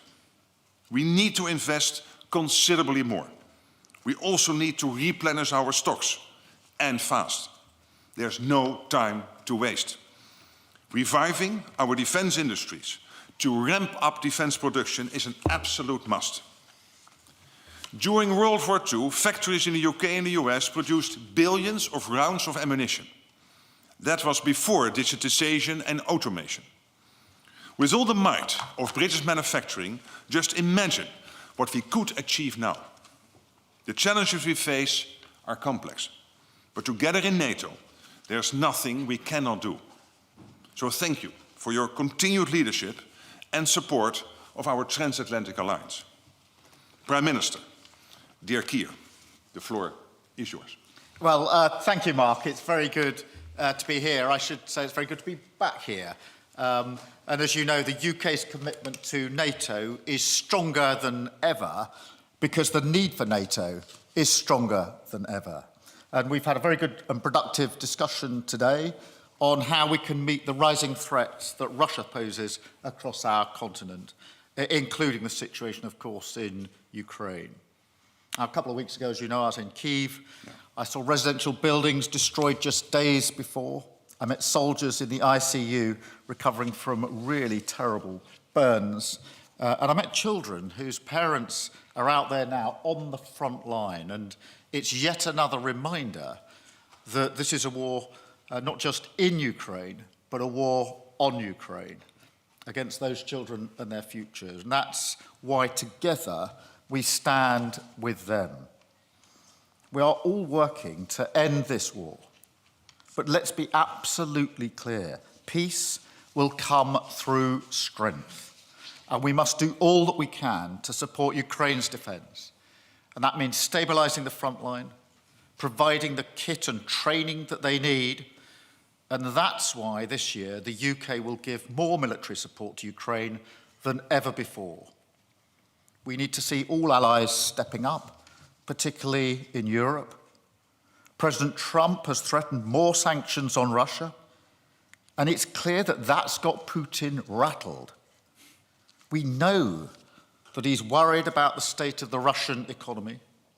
So I'm here to work with our European partners on keeping up the pressure, targeting the energy revenues and the companies supplying his missile factories to crush Putin's war machine. Because ultimately, alongside our military support, that is what will bring peace closer. And we must keep working together to bolster NATO. And as you say, things that would have provoked utter outrage just a few years ago have now become almost commonplace. Russian spy ships loitering off the British coast, a campaign of sabotage across Europe, cyber attacks, election interference, and attempted assassinations. Russia is seeking to destabilise our continent and target our values. So we should still be outraged, and we must harden European defence. In the UK, we're proud to be a leading NATO ally, part of the forward land forces, helping to police our skies and patrol our seas. Our defence spending is, of course, 2.3% of GDP now, and we're working hard to set the path to 2.5. And NATO's plans and requirements, as well as the principle of NATO first, will be at the heart of our strategic defence review this year. Across Europe, we must shoulder more of the burden now, because it's our burden to carry. Now, that's what I'll be discussing at the EU Council this evening. We want to deliver an ambitious UK-EU security partnership to bolster NATO, covering military technology and R&D, improving the mobility of forces across Europe, protecting our critical infrastructure, and deepening our industrial collaboration to increase defence production. We can't be commentators when it comes to matters of peace on our continent. We must lead, and that's what I'm determined that we will do. Thank you so much, Mark. All right, we now have time for a few questions. Third row, Sky. Thanks very much. Beth Rigby, Sky News. Secretary General, NATO has stood united against Russia with all allies in lockstep since the invasion in 2022. Now 2 members, Canada and US, are on the cusp of a trade war. Do you fear the alliance is unravelling at the most fragile of times? And Prime Minister, President Trump says tariffs on the EU are coming. He hasn't ruled out tariffs on the UK. Are you worried about that? And be it from forcing Ukraine to the negotiating table to threatening trade wars with allies, isn't it the truth that President Trump is a bad thing for Europe's economic prosperity and security? Thank you very much. On your first question, let me say that I'm absolutely convinced we can deal with these issues, and there are always issues between allies. It is never always tranquil and happy going. There are always issues, sometimes bigger, sometimes smaller. But I'm absolutely convinced that will not get in the way of our collective determination to keep our deterrence strong. And when you talk trade, it is interesting to see that the trade surplus of the US getting into Europe is since 2022. They sell more to Europe than we sell to them. And the net surplus is $180 billion since 2022. So that tells you something, that there are more figures and numbers to look at.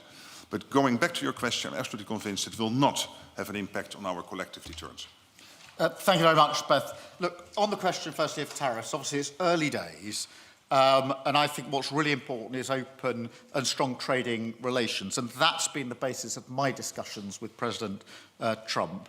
And I know that intense US-EU discussions are planned. In relation to the issue that you link it to of Ukraine, I do think it's right for us to acknowledge the role that the US have played in relation to the joint effort on Ukraine. And that's, of course, pivotal because it's not just a question of a war or the sovereignty of Ukraine. It is not just a European issue. It's a question of global security. And I think it's very important that we see it in that context.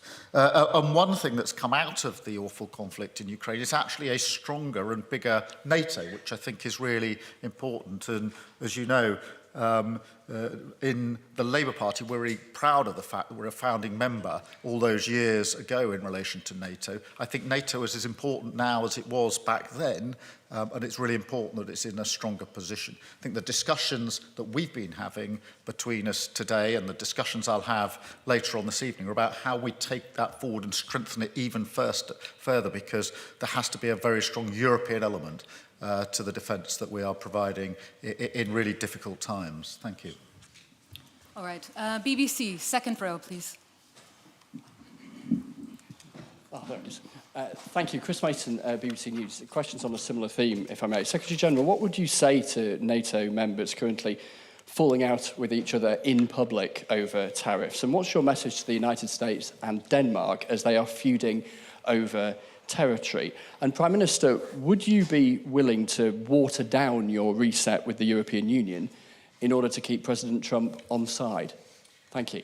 On tariffs, clearly that is not what NATO is about. Maybe I shouldn't comment too much on that, other than saying that when you look at the defense industrial base, it is clearly, it's very clear that the US is selling much more into Europe than Europe is buying from the US. And by the way, collectively, we have to produce much more. There is so much money floating around, and much more will come in because we are spending more. Last year, non-US allies spent 18% more on defense than the year before. So from 2023 to 2024, it was an 18% increase, almost 20%. So we are spending much more. That means more money available for the defense industrial base. And we have to buy it from everywhere. The US has to ramp up. Norway has to ramp up. The UK has to ramp up. The EU, including the big countries like Italy and Spain and Norway, outside the EU, of course, but also, of course, France, and then Turkey. So all these big defense industrial-based countries have to ramp up defense production. And there's so much money floating around. And again, what we see clearly is this trade surplus from the US getting into Europe. So there is much more to say to all these numbers than when you look at the, let's say, the aggregate. And on Greenland, I said before, what I think is very useful is that President Trump alerted us to the fact that when it comes to the High North, there is a geopolitical and strategic issue at stake. I would say that it's not only about Greenland. This has to do with Finland, it has to do with Sweden, Norway, Iceland, yes, Greenland, and therefore Denmark, also Canada, and also the US. And clearly, collectively, as an alliance, we will always look at the best way to make sure that we can tackle those challenges. Look, in relation to the relationship between the UK and the US and the EU, I've always been clear that both are important to us. Now, that for me isn't new. I think that's always been the case and will be the case for many, many years to come. That's why in my discussions with President Trump, we've touched on issues of trade and on issues of security, both really important in relation to the trade that we already do between our two countries, but also the security, the defence and the intelligence partnership that we've founded over many, many years, hugely important to our collective defence. Obviously, I'm here at NATO today, making the clear case and having the discussions about defence and security, and tonight I'll be at the EU Council. Now, tonight is very much obviously about security and defence, where I do think there's a very important discussion to be had about how we increase our security and defence work together in a very volatile world. But also, I will touch on the wider reset, which goes beyond defence and security, into the fields of energy and into trade and the economy. And so, back to where I started, really, both of these relations are very important to us. We are not choosing between them, but that's historically been the position of the UK for many, many decades now. All right, we have time for one more question. ITV. Secretary General, these are much more than issues between allies. You have a NATO ally threatening to seize territory from another NATO ally. This is much worse than it's ever been. Isn't it now time that Europe got realistic and started planning for a future of defence that may not include the United States? And Prime Minister, if I may, I know you want to keep a foot in both camps, and I know you don't want to commit here, but you're trying to reset with Europe at exactly the time that President Trump indicates he might be trying to divide and rule in Europe. If he does, and other European leaders ask you, whose side are you on, ours or theirs, what will you say to them? Well, on your question about NATO and the assumption that you could run NATO without the US, that is for so many reasons a silly thought. I wasn't assuming. At least... European defence without the US. Yeah, but that means that you have European defence without the US being involved. That's what you're saying. That is a NATO or whatever the organization is then called without the US. For many reasons that will not work. First of all, because we are not, as the Prime Minister was saying, as Keir Starmer was saying, when you look at Ukraine, it is not just Ukraine and Russia, which would be bad enough. It is a geopolitical thing which is going on. The US realizes that, the European side of NATO realizes that. It is China, North Korea, Iran, all getting connected to Russia. So this is a geopolitical thing playing out at the moment with Ukraine. And therefore Ukraine must prevail not only for Ukraine's sake, first of all, but also because of the geopolitical impact. And for NATO as a whole, collectively, we are 20 times bigger than the Russian economy. Collectively, we are able to protect the collective NATO territory, including the US. And the US is also under threat now with the long-range nuclear long-range missiles coming out of North Korea maybe in the future, thanks to all the technology the Russians are delivering. So for so many reasons, we have to stay connected. I'm a staunch transatlanticist. I absolutely believe that the best thing the West can do is to stay united. And I know that the same thinking is still prevalent in the US, including in the White House. In relation to the US and the EU, or Europe more generally, if you look at our vital interests, it's really important that we don't, that we work with both, and we don't see it as an either-or. On defence and security, we are working very closely with our European allies every day, particularly in Ukraine, but not only in Ukraine, but equally on defence and security with the US and the special relationship in relation to defence, security, and of course the intelligence capability that we have developed together. This is vitally important, and it is in the best interests of the UK, but also the best interests, I think, in terms of global security and defence, that we continue to work both with the US and with Europe on these vital issues. When it comes to trade equally, we've got a huge amount of trade between the US and the UK, as we have with the EU, and that's why it's important that I always act in the national interest, the best interests of the UK, as we stay resolute saying that it's important that we work with both sets of partners, particularly this volatile time, where I think it's generally accepted and rightly accepted that we face a more volatile world now than we have done for many decades. So now is the time to step up on all fronts with both the US and the EU. It is not the time to pull back on either front. Thank you very much. All right, that's all we have time for. Thank you. Of course not. Was your voice coach definitely Prime Minister of the United Kingdom arriving. Very good to see you. Very good. Maybe you should... Yeah. Thank you so much for taking time. Very. Yes, Darcy. Oh, that's it, yeah.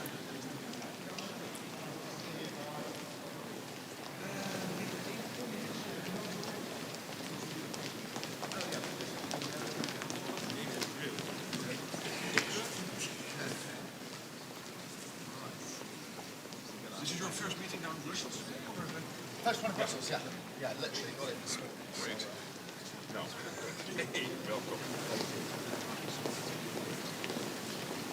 Okay, see you later then in the press room.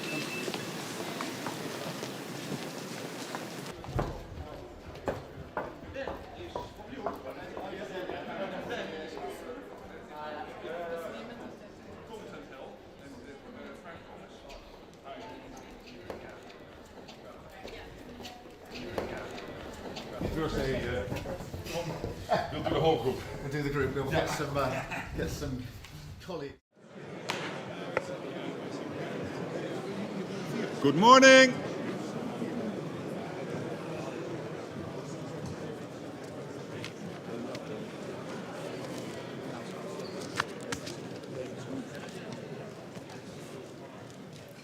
Good morning all, and welcome to this meeting of NATO defense ministers. We will focus on some key priorities for our summit in The Hague, which is only 4 months from now, I started to realize today. So it is quite soon. Defense spending will be priority number 1. To stay safe and to prevent war, we need to spend a lot more, especially in Europe and Canada. All allies stepped up defense investment in recent years, and European allies carry now a much bigger share of the burden than before. In the last 10 years, European allies and Canada have added more than $700 billion for defense. That means that in 2024, NATO allies in Europe and Canada invested almost $500 billion in defense, and that is nearly a 20% increase compared with 2023. But still, it is far from enough. We need to do much, much more. But we can do it. The proof is in what we did in 2023 going into 2024. The second priority is defense production and the need to boost the defense industry across the alliance. Yes, we do have the best industries in the world, from the US, the whole of Europe, including Turkey, the proud defense industry base in Turkey, but we must produce more, faster, and together to outpace our competitors, Russia, China, and others. Third, we will discuss Russian destabilization campaigns against our countries, including the Shadow Fleet and how we respond. We know the Shadow Fleet is a large source of income for Russia. Baltic Sentry is a good example of how we can deter better. And then finally, when we leave this room and we go into lunch, we will discuss what more we can do to support Ukraine. Defense Minister Umerov and EU High Representative Kaja Kallas will join us. This concludes the public portion of the meeting. I want to thank the media for joining us, but please now leave the room.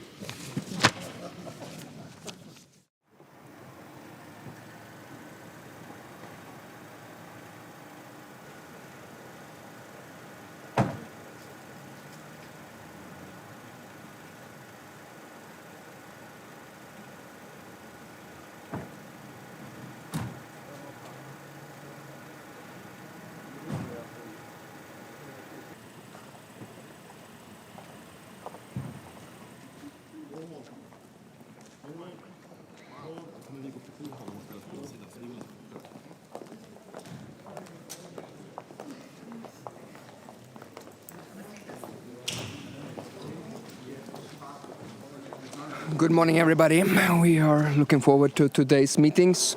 We are going to be discussing NATO's activities when it comes to deterrence and defense. As you know, Sweden is very committed to strengthening NATO. We were last week in Latvia, where we also were noting the change of command of Sweden's mechanized battalions that we are providing to the alliance. We are well into 11 months into our journey, and we're glad that that came into place as well.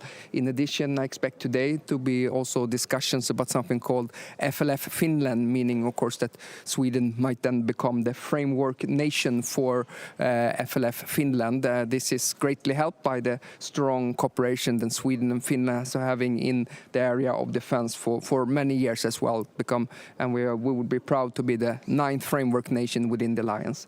In addition, I also expect us to discuss NATO's support to Ukraine, particularly in the role of NATO. As you might know, Sweden is also one of the largest contributors to Ukraine. We just announced our biggest support package to Ukraine a week ago, and our position is that Ukraine, if it chooses to negotiate, should be negotiating from a position of strength, and Sweden is committed to make sure that Ukraine has that ability. What direction is the alliance going now? Well, I think what we should be doing is focusing on deterrence and defense, and that making sure that we keep NATO strong and that we can defend every inch of the alliance territory. I think it's going to be crystal clear that the European allies have to take also larger responsibility for the security. We are moving in the right trajectory there when it comes to defense investments, but more needs to be done, obviously. After yesterday's phone call between President Trump and President Putin, do you fear that Europeans will be sidelined in any kind of peace negotiations? Well, I also take note that President Trump also talked with President Zelensky, and I took note of what President Zelensky said afterwards. For us, it's very natural also that we as European allies are engaged into these discussions. Last year, we provided about 60% of the military support, and I see going forward that the Europeans have to take a larger responsibility, and therefore it's very natural that we're engaged into the discussions. Minister, almost 3 years of war now. Now Ukraine will probably cede territory. Has the West failed in its support for Ukraine, especially Europe? Well, if Ukraine should seize territory, that's up to Ukraine to decide that. And we stand behind Ukraine's territorial integrity. And we are, that said, committed to making sure now, if there becomes negotiations, if President Zelensky chooses to engage in this, that Ukraine can do this from a position of strength. And that's why we, for every year that's passed on in this war, our support has become bigger and bigger, and we're ready to do more. Sir, would Ukraine's negotiation position has been stronger if things like NATO membership would still have been on the table? Well, as far as I understand, the U.S. position from this administration is that this is about they're claiming that NATO membership should not be part of this political agreement. I don't foresee the NATO membership as such being off the table for Ukraine. Our position is well known and communicated, and we stand behind what was said at the Washington summit, of course, that Ukraine's future is in NATO when it lives up, of course, to the conditions. Thank you.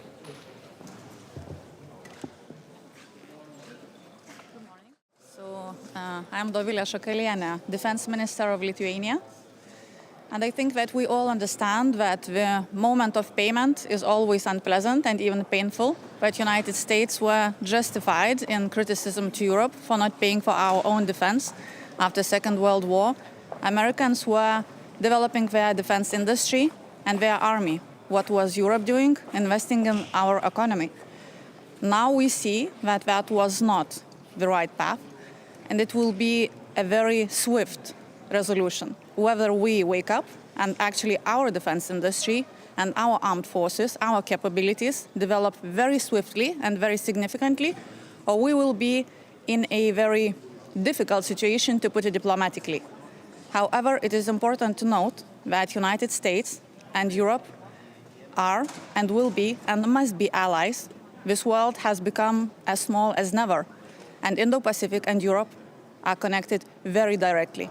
China and Russia are going to coordinate their actions, and if we are not able to work together as a team for democratic world, it's going to be the darkest time since the Second World War.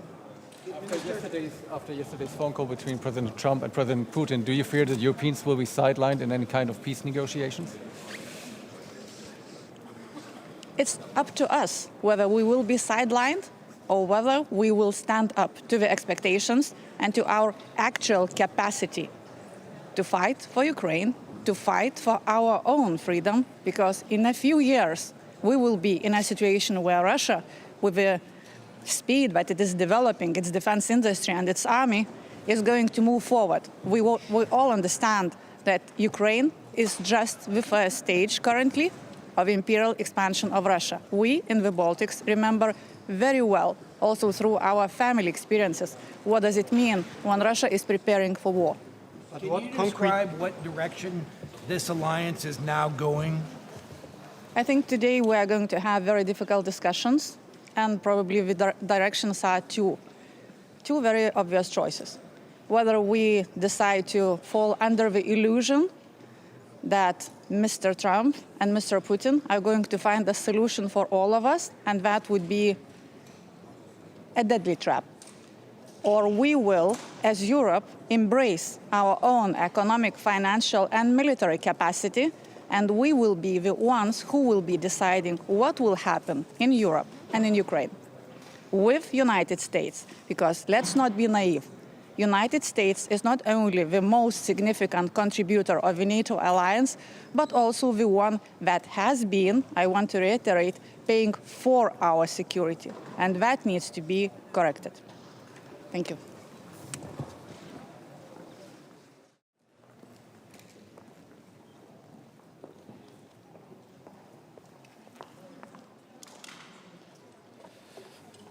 Good morning.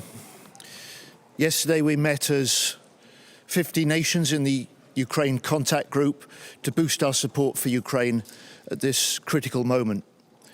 We heard a clear message from the US about stepping up, and we are putting billions in new firepower into the hands of Ukrainian fighters because they are still fighting. They are the front line of freedom.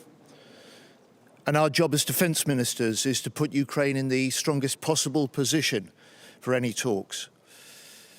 Today we'll be continuing those discussions as NATO allies, and you'll see new announcements of support for Ukraine through NATO, and you'll see the UK playing a leading role in that support.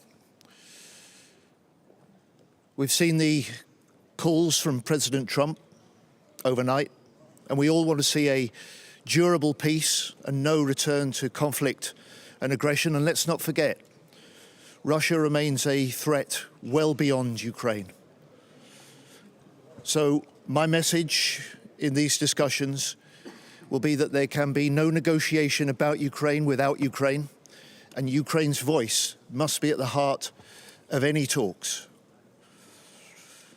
And as I say, the Ukrainians are fighting bravely.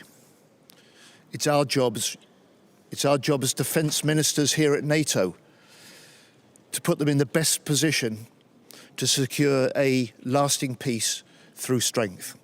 Thank you very much. Just ask you, sir, just one question.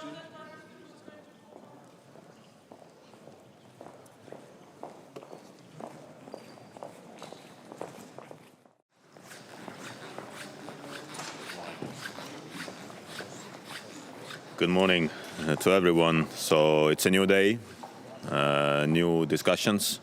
Of course, mainly we will discuss and concentrate today to NATO readiness. And we all understand what we have been saying all the time, that when we want to increase our readiness, then we have to talk about our capabilities, lethality, defense capabilities, air defense, and for that we need to increase the defense spending. This has been from our side already a long time an issue we have to address. Now it has been vocalized a bit more, and of course in The Hague we have to come to the conclusion what will be the new target, what will be the new level of defense spendings here in Europe, and it's not a surprise that Europe has to take more responsibility. So in that sense I really do hope that in this family called NATO we are on the same opinion that we have to do more, but also we have to take into account that this is a family. And in the family, as Alexander Dumas already said many years back, one for all for one, means that we are all backing ourselves if needed. So Estonia is at the moment, together with the United States, in Iraq, saving the freedoms. And of course, we have been in different missions. We have lost proportionally more soldiers than United States. And my message will be very clear that in this family, we are standing shoulder to shoulder, back to back to each other, and then we are protecting and defending ourselves. Of course, we will increase also in Estonia defense spendings. Last year, Estonia was the second highest by percentage. We will go next year by today's margins to 3.7, but we are discussing even to go above 4% or even to 5%. So we will do our share and we will continue investing to defense. Can you describe what direction this alliance is going now? We will see more today. So, of course, we will discuss internally. So this is the point of the family, and I really do hope that we will have a very frank discussion that, what NATO do we want to see? 75 years we've been able to defend the alliance, our countries, to preserve the peace. And I do believe that this is the only way how to preserve the peace in Euro-Atlantic zone. Minister, after yesterday's phone call between President Trump and President Putin, do you fear that Europeans will be sidelined in any kind of peace negotiations? Europe has to be part of these negotiations. It's not a question at all, because Europe has put sanctions on Russia. Europe is investing to Ukrainian defense, and Europe is rebuilding Ukraine with European Union money, with our bilateral aid, etc. So we have to be there. So there is no question about it. Otherwise, this peace will not be long-lasting. This peace will not be the peace we would like to see. And I also believe that as Ukraine wants to be a member of the European Union, so this is also one additional reason. So obviously, Europe has to be part of these negotiations. How do you want to convince the US administration to make sure that you are part of these negotiations? Well, were you informed of the call yesterday of President Trump? President Trump, I believe, makes his call when he wants. It's not about that when he makes the call. It's about the negotiations. And again, regarding negotiations, we will have also NATO-Ukraine Council later today. But we have to understand that there will be no peace without Ukraine. Ukrainians have to be the ones who are saying when we are ready to negotiate, when we are ready to take new conditions onto the table. So it cannot be so that someone will come and say, when to talk. It has to be Ukrainian nation and Ukrainian president who says when. There was one question more, and then I will leave. I was going to say, you say that Europe, has to be at the table, has to be involved in those discussions, but do you feel that Europe is, as of now, involved in those discussions? It's following my colleague's question about President Trump's call. Do you understand what they were talking about? Was he sharing his vision on how this conflict should end, or just American vision? Well, we have these negotiations. Yesterday we had discussions with Pete Hegseth. There will be a discussion round next week with Keith Kellogg. So we are part of these negotiations or preparations. We cannot talk about the negotiations at the moment. So we are preparing for this. And of course, Europe has to put our vision onto the table also. So because, as I said, sanctions, rebuilding Ukraine, bringing Ukraine to European Union. Also, our goal still stays valid that Ukraine has the right to be one day member of NATO. But anyway, I believe that we have some other colleagues waiting. So thank you very much.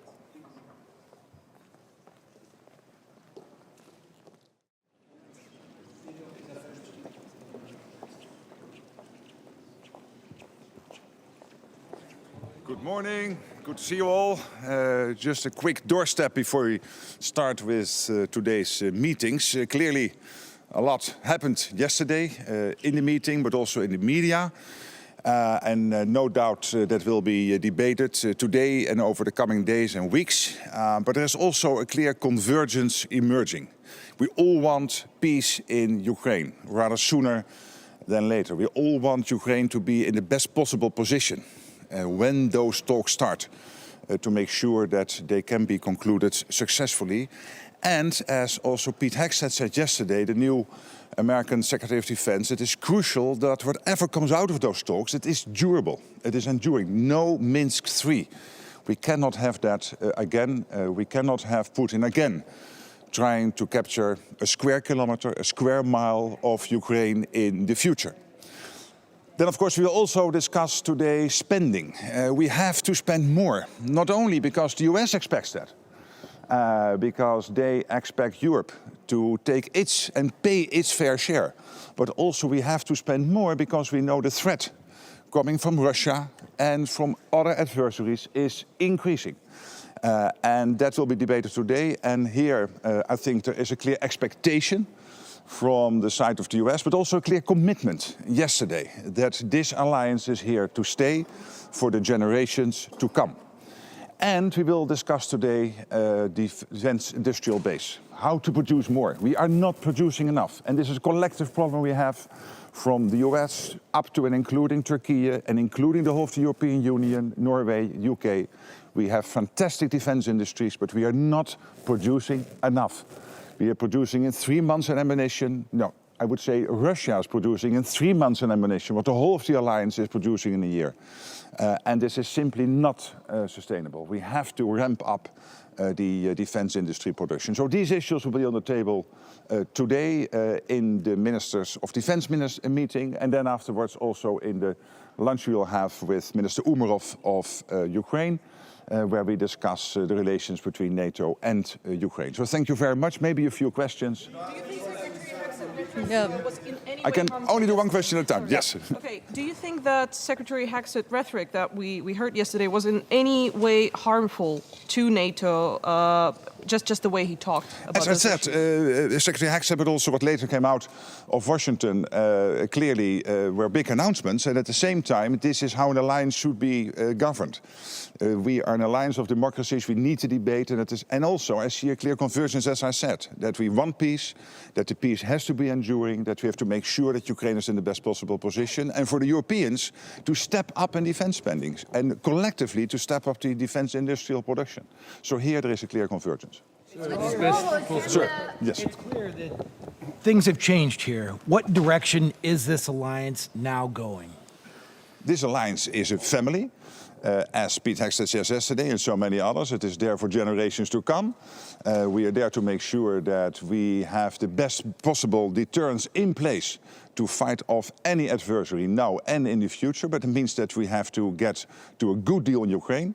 We have to ramp up defense spending. We have to ramp up defense industrial production. These are clear tasks we collectively have. We will debate them. We might not always agree immediately.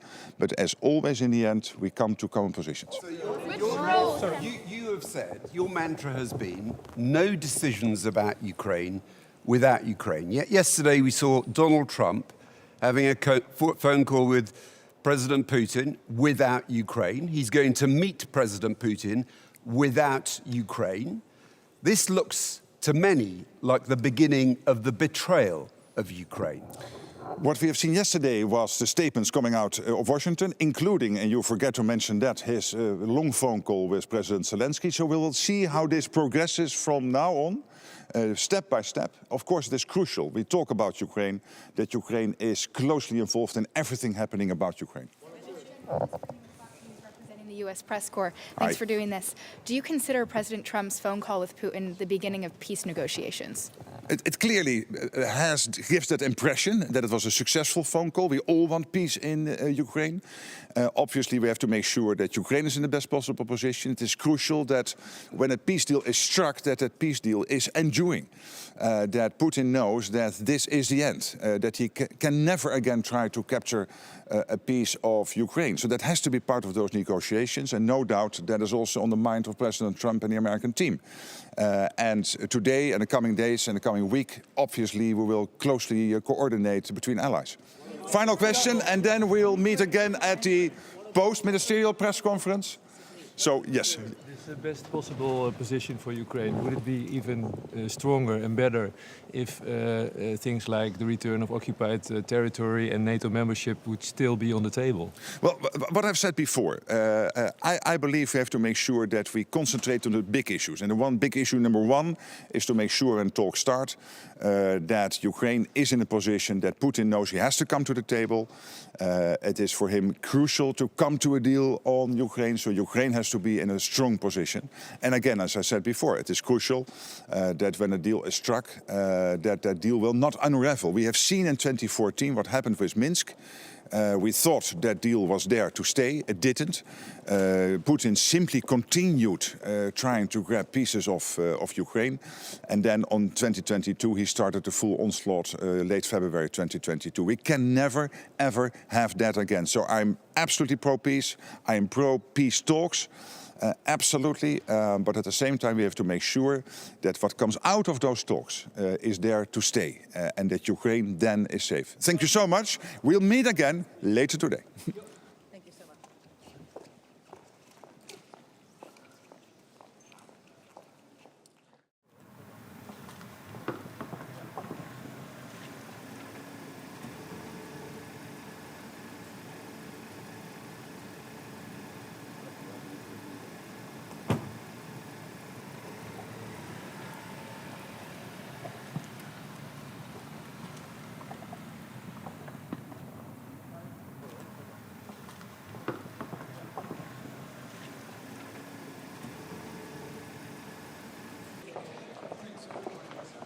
Good morning, everyone. I'm William Blair. I'm Canada's Minister of National Defence. As my colleague, Defence Secretary Neely just iterated yesterday, we met as the Ukraine Contact Group for the 26th time under the leadership of the United Kingdom.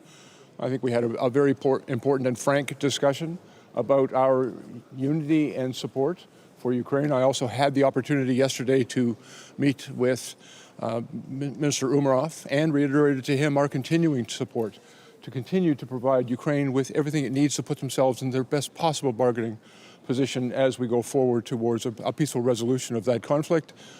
Canada's is resolved that we will be there for Ukraine to ensure a just and endurable peace. And I assured Minister Umerov of our continuing commitment to do that. All of the members present also reiterated their continued support of Ukraine to enable them, to give them the tools that they need, because as Secretary Neely just said, they're still fighting. And we will be there for them to provide them with the support that they require to work towards that just and sustainable peace. I'll be happy to take any questions you may have. Mr. Blair, what direction is this alliance now going? Well, I think our resolve over the past, since almost 3 years now of this conflict, the alliance has been remarkably strong and resolved to provide Ukraine with the tools that they need to defend themselves against the illegal invasion that was perpetrated upon that country. That resolve remains. But we are also watching very carefully of the ongoing discussions that have been taking place between the President and Mr. Putin. It is essential from our perspective that Ukraine must be part of that negotiation, and that we're going to continue to support them to enable them to be in the strongest possible position to achieve that just and sustainable peace. But the alliance that Vladimir Putin wants to end the war. Given that Donald Trump clearly doesn't seem to maybe want to bankroll European security anymore, or provide security even to the Europeans, would Canada actually have its security interests better served being the 51st American state? Canada is a proud and sovereign country, and that is not going to happen. We will remain a nation and an important member to NATO, and in all of our alliances, including with the United States. We are resolved. We heard very clearly concern expressed by the United States yesterday about the need for every member of the NATO alliance to step up and do more. We agree.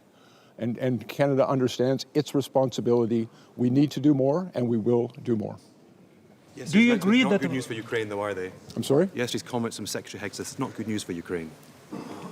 And again, we'll let Ukraine answer for any concerns that they may have. From our perspective, it's important that they be at the table, that their concerns and what they require be adequately addressed by all of us who support them. I believe that resolve remains. You don't think this is the beginning of the betrayal of Ukraine? I would not characterize that. First of all, that was, as I said, the 27th meeting of the Ukraine Defense Contract Group. Over 50 nations have gathered to express their continued support and resolve to continue to support Ukraine. The biggest player is not. No, but working towards a just and sustainable peace for Ukraine is what we have all been working for. And there may be many paths to that just and sustainable peace. but I think they need to be explored because our support for Ukraine has been steadfast and unwavering, but at the same time, we all need to work towards a peaceful resolution of that conflict. Do you agree that Vladimir Putin really wants to end the war, as President Trump said it yesterday? Well, and again, I think that President Putin's invasion of that country was an illegal and unjust act, and they need some appropriate response. It's why every nation of the Ukraine Defense Contract Group and NATO have stood with and behind Ukraine to support them in the defense of their country. We will continue to support them as we work towards a peaceful resolution of that conflict. And it's very important that Ukraine's voice always be front and center in those discussions. Thank you all very much. Have a good morning.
Well, it's a great morning. The United States is proud to be here, proud to be a part for a very long time of NATO and ensuring NATO remains robust and strong, maintaining deterrence on the European continent. You know, a lot of people don't know, in Afghanistan, I served under a NATO mission as a U.S. troop alongside a lot of brave NATO troops. That was a different kind of mission for NATO, far-flung after America was attacked. The war in Ukraine, the aggression by Russia, has been a factory reset for NATO, a realization that this alliance needs to be robust and strong and real. And that's why President Trump has called for increased defense spending across the board for NATO, for European countries to recognize this is an urgent, real threat to the continent. This aggression needs to be a wake-up call. Americans are an active part of this alliance, as we have been and will continue to. But when it comes to defense spending, even 2% of GDP is not enough. 3 and 4, and ultimately, as President Trump has said, 5% of defense spending is critical. A realization that there is a Russian war machine that has sought to take more and more land in Ukraine. And standing up against that is an important European responsibility. And of course, the United States has been there for a long time as well. My role as a representative of the United States is to speak realistically about the course of that conflict. And I think you saw from President Trump yesterday, who himself is the best negotiator on the planet, bringing two sides together to find a negotiated peace, which is ultimately what everyone wants. So I look forward to the ministerial today with our NATO allies to have honest conversations about where we are, but to bring peace on the continent, ensure that Europe steps forward in leadership as far as security guarantees, and that America is right alongside our allies in NATO to ensure we remain strong and that this conflict comes to an end. I'll take one question. Yes, ma'am.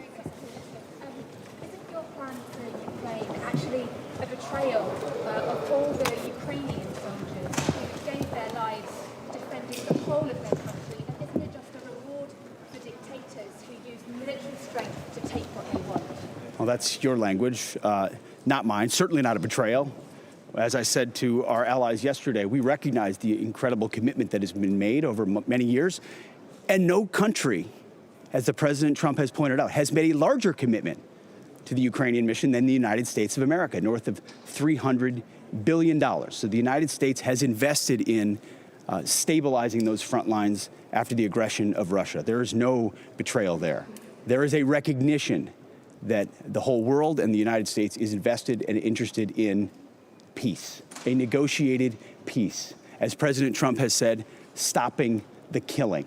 And so that will require both sides recognizing things they don't want to. That's why I think the world is fortunate to have President Trump. Only he at this moment could convene the powers that be to bring peace, and that's a welcome sign.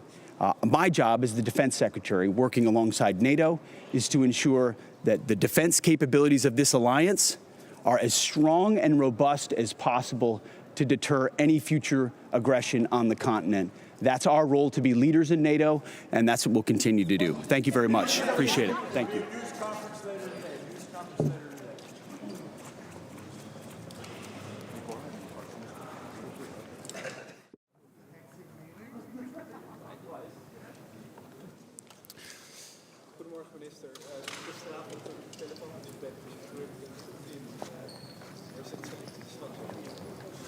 Uiteraard, we think it's very important that Zelensky will be at the negotiation table.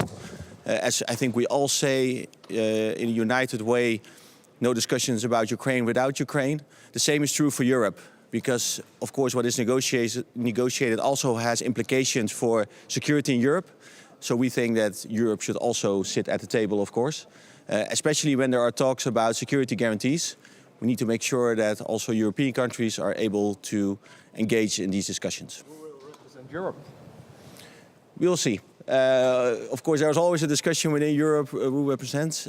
Personally, that's for me not the most important question. The most important question is that we make sure that there are no negotiations about European security architecture, no negotiations about security guarantees without the involvement of European countries. How would you describe the direction that this alliance is going now? I think what we need to do now is to make progress very soon, because we have had long discussions in the past. Now things are becoming more clear, and we need to make sure that we get to peace through strength, that we define what that strength means. We need to define what robust security guarantees mean. And we need to make sure that throughout this process that we stay united, and that we make sure that all the parties that are relevant, Ukraine, European countries, are also sitting at the table. How optimistic are you that European allies will not be sidelined by? How optimistic are you that European allies in the end will not be sidelined in any kind of peace negotiations?